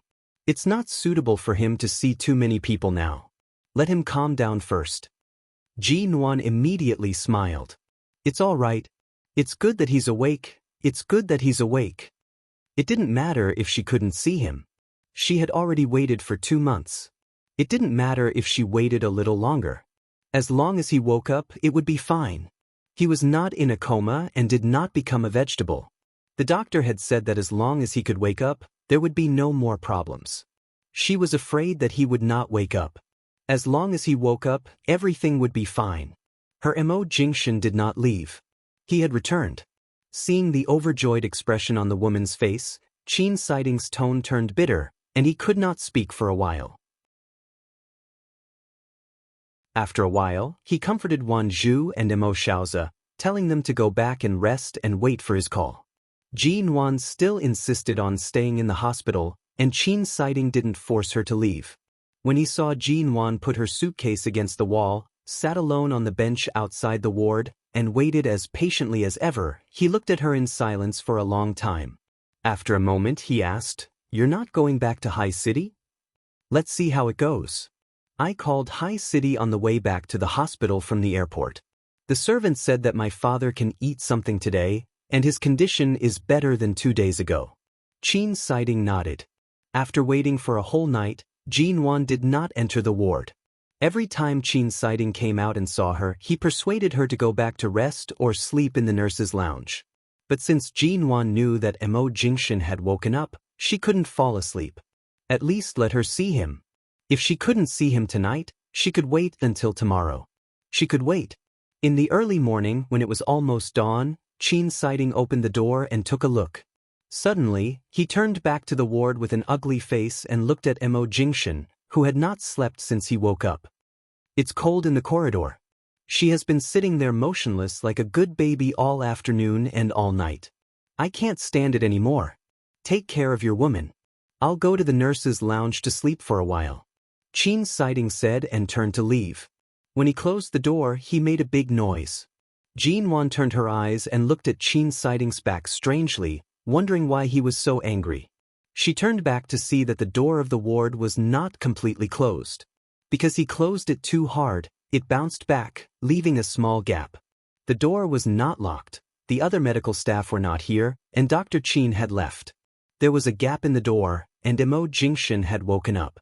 Everything seemed to tell her that she could go in. Even if he was temporarily asleep, she could go in to see him now.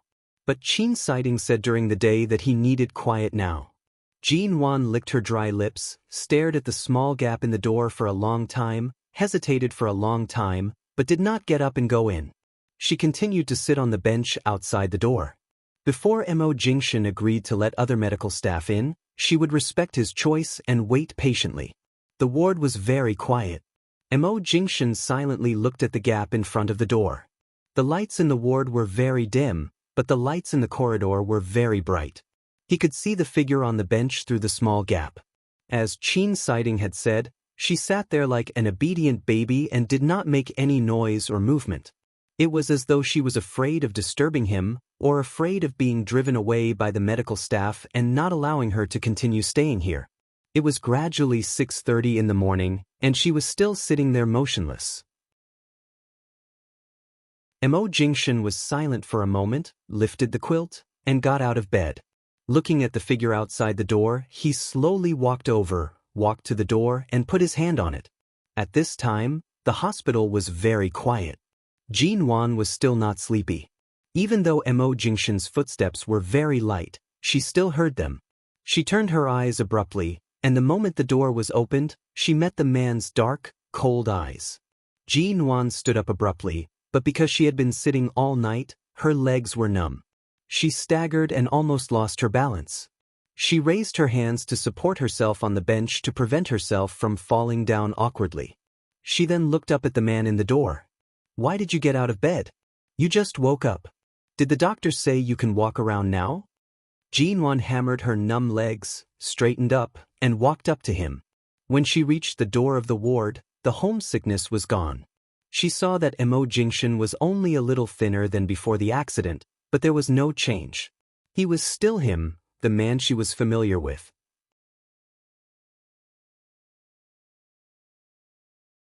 Chapter 364.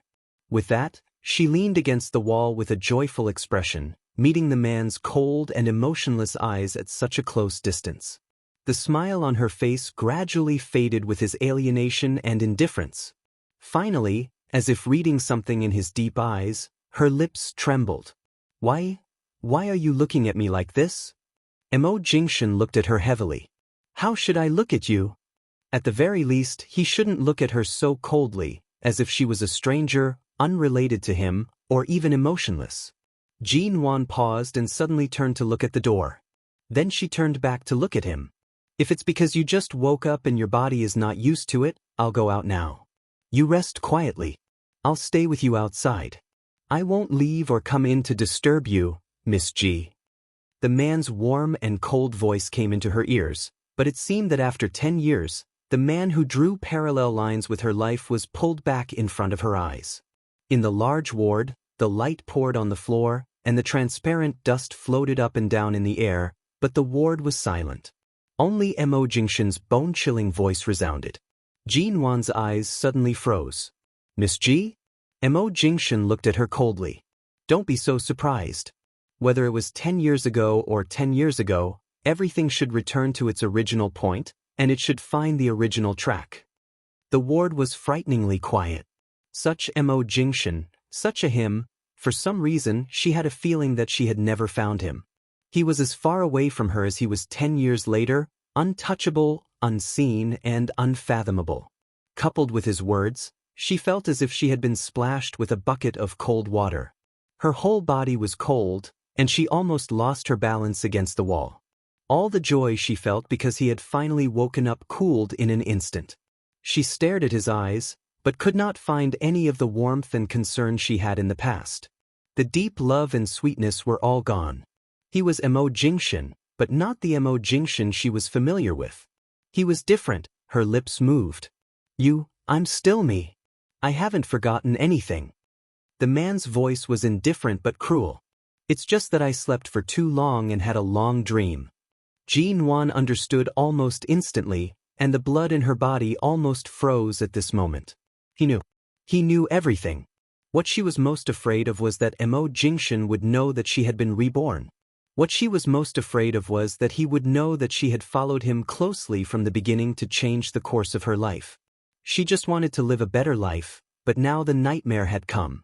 Because she had stuck to this marriage with a purpose from the beginning, even though the result had changed and was far from what she had thought at the beginning. However, in the face of such a man who could instantly analyze what she had done when she had just been reborn, she was like a traveler who had hidden too many stolen goods in her backpack. He saw through her at a glance, and she was naked and unreservedly torn apart by him. Without thinking, Jin Wan suddenly raised her hand to clench the man's clothes, struggling to approach him, but Mo Jingshan didn't give her a chance to approach. He quietly avoided her hand and ignored her pale face. His deep and cold eyes only looked at the door of the ward, meaning that she could go. Jin Wan's face was almost transparent. She had never been so pale even when she was lying in the operating room during the abortion. Her voice was empty. His cold words hit her. After returning to High City, I'll sign the divorce agreement to you as soon as possible. Jin Wan looked up at him and asked blankly, divorce? A strange smile appeared on Mo Jingshan's cold and indifferent face. It seemed to be a mocking smile, but there was no warmth in it. I've used what I can, and it's time to end it. I'm just doing as you wish. The tall and straight man looks down at her. There is only indifference and gloominess in his eyes. The curve of his thin lips no longer has any warmth in the past. It is like an ice needle piercing people's pain. Doing as she wished? If she had been clear-headed enough, she wouldn't have led her life to such a state. To her, he was the best Mo Jingshan in the world. She would never willingly give him up. She could say that she did it to live a better life in this life, or she had ulterior motives. But right now, she truly loved him. She couldn't leave him. She truly wanted to live happily with him for the rest of her life. She truly wanted to live happily with him for the rest of her life. She didn't want to leave him. Divorce? How could she? She didn't intend to divorce him again in this life. Jin Wan opened her mouth and wanted to say something, only to find that sometimes words were really pale and powerless. When they met his eyes again, she raised her hand and raised the skin on the back of her hand and wrist, which were still slightly red from the burn she had suffered in Cambodia, to his eyes. Mo Jingshan, can we pretend that everything we've experienced between us doesn't exist? The man looked at her hand silently and didn't speak. Can we pretend that all the feelings between us don't exist? Jin Wan stared at him. Can all the promises we've made and vows we've held for so long be returned to zero because of your big dream? Jin Wan's face was full of tears, and she raised her hand to grab his collar. Mo Jingshan, I exchanged my life for my present life, my home, my husband, I exchanged my heart for it. What right do you have to deny everything about me now? Mo Jingshan bent down slightly because of the strength of her grip and didn't break free. Looking at her tearful face, he gradually sneered. This was the first time that he didn't have any intention of coaxing or hugging her when he saw her cry. He just watched her cry, and there was no other emotion in his eyes except coldness and sarcasm. He pinched her chin and narrowed his eyes. Life is really biased towards you. His voice paused for a moment and he stared into her eyes. Do you love me very much now? Jin Wan froze and then nodded firmly. Mo Jingshan seemed to have heard the funniest joke in the world, and his hand pinched her chin harder. Jin Wan, I've seen too many people who know how to adapt to circumstances, but I've never seen someone as sensible as you. You know exactly what you want, and you spare no effort to fight for it. Isn't it all because you don't want to become that poor soul in prison who died with blood? Jin Wan's tears welled up. She wanted to say no, but the man's eyes were too cold, and his fingers on her chin were too hard.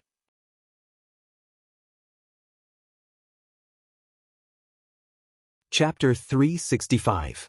Jin Wan stared at him blankly. She couldn't believe that such heartless words would come from Mo Jingshan's mouth. What kind of mood did she have when she went to bed with him that night? She just didn't want to divorce again. She just wanted to cherish everything in front of her. She didn't want to take advantage of anyone. But in the ears of Mo Jingshan, who had the memory of 10 years later, these words were just another joke. When Jin Wan's jaw almost couldn't bear the pain, Mo Jingshan suddenly loosened his fingers. His pale and cold face seemed gentle, but the temperature between his eyes was so cold that it made her shudder. Don't cry. Your tears mean nothing to me. Jingshan. Looking at his eyes, Jin Wan felt as if a big hole had been dug in her heart, and her hands unconsciously tightened the corner of his clothes again. Mo Jingshan glanced at her fingers and sneered softly. You are still used to acting like a spoiled child in front of me. I didn't take advantage of you. I just don't want to make the same mistake again. I just try hard to cherish you and cherish what? Mo Jingshan's hands hung by his sides as if he didn't even want to touch her again. His eyes were cold. Cherish the comfort that belongs to Mrs. Mo and don't have to live a homeless life for another 10 years? His thin lips were indifferent and cold to the bone. You have everything you want now, your studio is thriving, and the future is promising, and I just return everything between you and me to the original point, return your freedom, and let myself go. With that, he looked at her tears, took a step back, and took the corner of his clothes out of her hands. He took a few steps back until he kept a suitable distance from her. He looked coldly at the woman who was standing against the wall with a face even paler than his. He said with a cold smile, Are you afraid of losing everything again? Jin Wan looked at him, and her tears suddenly froze in her eyes and couldn't fall anymore. She closed her eyes. Can we have a good talk? Forget it, Jin Wan. Mo Jingshan's thin lips curled into a faint smile, but there was no warmth at all. He appeared colder than ever. Everything between us has long ended. The marriage and feelings you thought you could salvage are just flowers in a mirror and the moon in the water. Right now, I have no interest in you at all. I don't even feel the need to take another look at you. You clearly remember everything. Mo Jingshan, why must you abandon all the good memories? Why must you push me away? You can even give up your life, but now you don't want me, right? The man glanced at her indifferently, staring at her tears that were rolling down her face. Jin Wan had never cried in front of him like this, nor had she cried so sadly. His hands were by his side, and he did not raise them to wipe her tears. When Jin Wan took a step forward, he coldly stepped back, not giving her a chance to touch him. All right, Jin Wan, this 10-month joke can come to an end. You know how far apart we are from each other, but you still pretend to be affectionate. It's too boring. Step by step, she finally came here and watched him sacrifice his life to save her. No matter how hurtful his words were, Jin Wan still tried to keep calm and chose to believe that he would not abandon her so easily. She sobbed, raised her hand, and wiped her tears with her sleeve. Jingshan, does your body still hurt? Your head and you... Jean Wan's hand, which had just reached out to his arm, was instantly waved away by him. Jean Wan stubbornly stepped forward to hold him, but her hand was still pushed away by him, and he even ruthlessly threw her back to the door. "You don't want to leave? I'll give you the ward. I'm leaving." Mo Jingshan walked to the door without looking back. When he held the doorknob and was about to open it, he paused because of a sudden impact on his back. He looked sideways at the woman who suddenly rushed over and hugged him tightly from behind. His expression was indifferent, and his thin lips were drawn into a long and distant curve. "Your slutty look really makes me lose my appetite." Jean Wan's heart seemed to be pierced by tens of thousands of needles. Because of his ruthless words, she felt as if there was a gush of blood gushing out of her chest. Even when she was about to die, she was not as desperate and terrible as she was now. "Let go." The man's tone was cold. She held his body, which had become thinner because of his long sleep, tightly circled his waist behind his back, and stubbornly said, "Mo Jingshan, I'm your wife. You can't do this to me." "Are you?" His voice was cold. "Boys." "Ah." The man coldly sneered, put his hand on her hand, and slightly forced it open. "Let go." "I won't let go." However, although he had slept in the hospital for so long, he still had some strength. He directly pried Jean Wan's trembling hand off his waist and ruthlessly threw her aside. When Jean Wan staggered back 2 steps and almost fell, she looked up only to see that the door was opened and the man's back had already been opened. His long legs spread, and he walked away mercilessly. The door of the ward was opened and closed. Hearing this sound, Jean Wan's mind went blank. "Mo Jingshan." Jean Wan stood stiffly in place for a long time. The temperature in the room suddenly seemed to be piercingly cold. Her eyes trembled, and she jerked the door open and chased out. However, when she looked around the corridor outside the ward, she couldn't find Mo Jingshan. He had just woken up. Even if his wounds had healed, it was inevitable that he would still be a little weak. Why did he leave so quickly? Or where did he go? The floor here was very high, and the elevator quietly stopped on the first floor, so he couldn't have entered the elevator just now. Jean Wan's eyes quickly searched everything around her, and her eyes suddenly rested in the direction of the escalator not far away. She hurriedly walked over, opened the door of the escalator, and saw the automatic sensor lights in the escalator instantly turn on, cooling every step that was cold and full of the smell of disinfectant. She couldn't care about anything else and rushed in without thinking. The upstairs were all doctors' offices. He shouldn't have gone there. Maybe he went downstairs. Jean Wan hurriedly ran downstairs, but even after running several floors, she couldn't find Mo Jingshan. Regardless of anything, she ran down every floor and looked into the corridor. She couldn't find him, so she continued to run down. She couldn't find him, couldn't find him, couldn't find him. In her previous life, he had said that he would completely leave her life, and then he disappeared for a whole 10 years. Until she died, she could only hear the news of him returning to China on TV, and she couldn't even see him. Was he going to disappear from her life again? How could it be?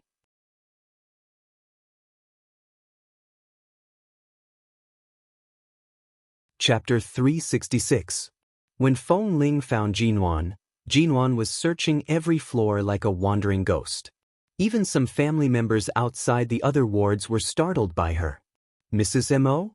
Feng Ling hurried forward. Jean Wan seemed not to hear her. She turned into the escalator and went down. She had searched more than a dozen floors, and her feet and legs were numb. As soon as she stepped on the stairs, her legs suddenly softened and she staggered forward. "Jean Wan." Feng Ling quickly rushed over to support her, but she was still a step too late. One of Jean Wan's knees had just touched the edge of the stairs. Although it was separated by a layer of trousers, she didn't need to lift the trousers to know that it must be bruised. "What the hell are you doing? Isn't Mr. Mo awake? What's wrong?" Feng Ling pulled her hard until she was dragged to the bench in front of the door of the next floor. She rubbed her legs and looked at her with concern. Jean Wan didn't speak, as if she couldn't feel the pain.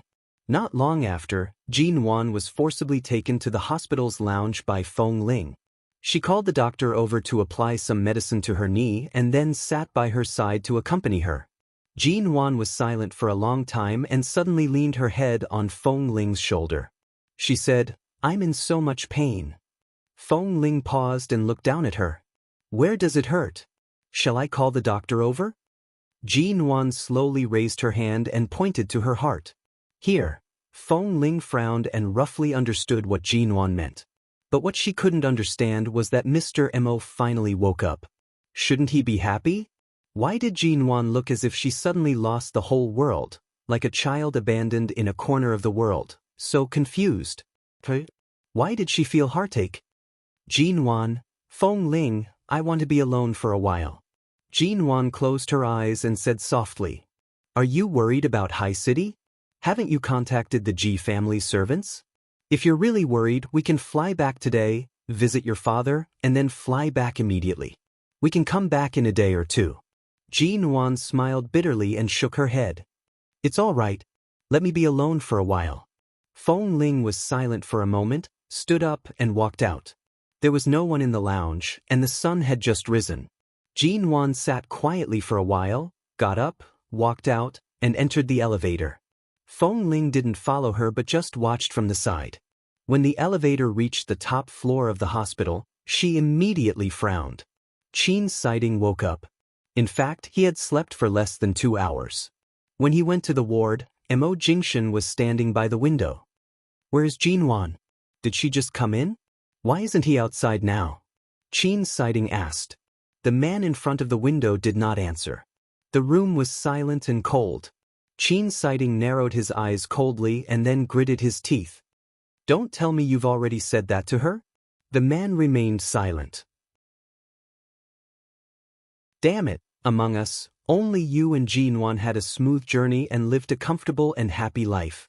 Now that we survived the disaster, shouldn't we cherish the people in front of us more? You can even give up your life for her, and she dares to put herself in the hinterland of a minefield for you. With such deep-rooted feelings, how can you divorce her? Are you King kidding me?" Qin Siding scolded.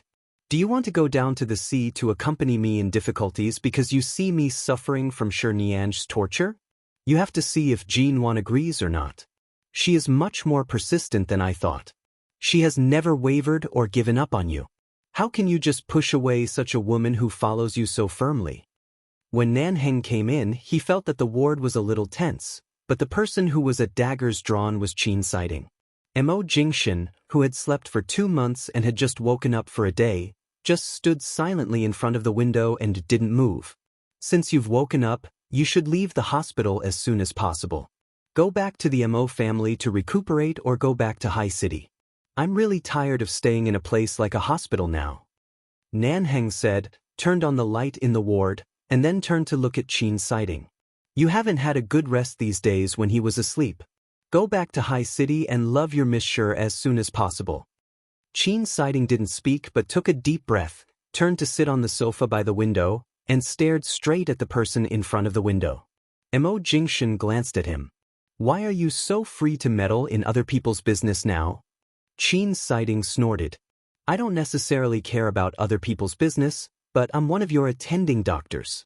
Seeing that you, a normal man, seem to have a mental problem after waking up, I'm considering whether to examine your brain again." Nanheng raised his eyebrows. Just now, when he found that Jean Wan was not outside and there were only Mo Jingshan and Qin Siding in the ward, he guessed that something was wrong, but he didn't know what exactly happened. Now he heard Qin Siding said that Mo Jingshan had a mental problem. Nanheng sneered, leaned against the door, took out a lighter from his pocket, and played with it. Suddenly he heard familiar footsteps outside, and he knew it was Feng Ling.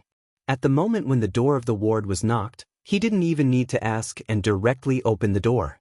Feng Ling stood in front of the door and looked directly at Mo Jingshan in front of the window, saying, "Mr. Mo, Mrs. Mo has gone to the rooftop." Nanheng raised his eyebrows in surprise. "Went to the rooftop? What was wrong with this woman?" Qin Siding also frowned in an instant. Mo Jingshan, however, looked particularly calm and said indifferently, "You are her bodyguard. She went to the rooftop. Why didn't you follow her? What are you doing here?" Nan Heng. It seemed that he had heard something terrible, Feng Ling said coldly. Mrs. Mo said she wanted to be alone and didn't let me follow her. The view on the rooftop was indeed very broad.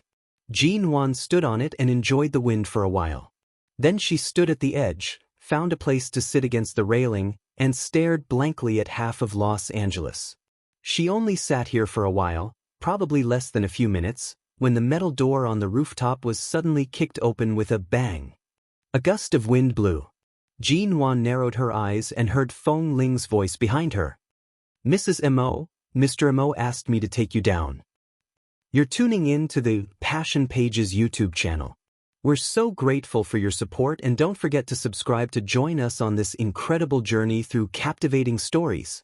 Your generosity through donations truly makes a world of difference, as it's the primary source of revenue that allows me to expand and enhance this channel for you.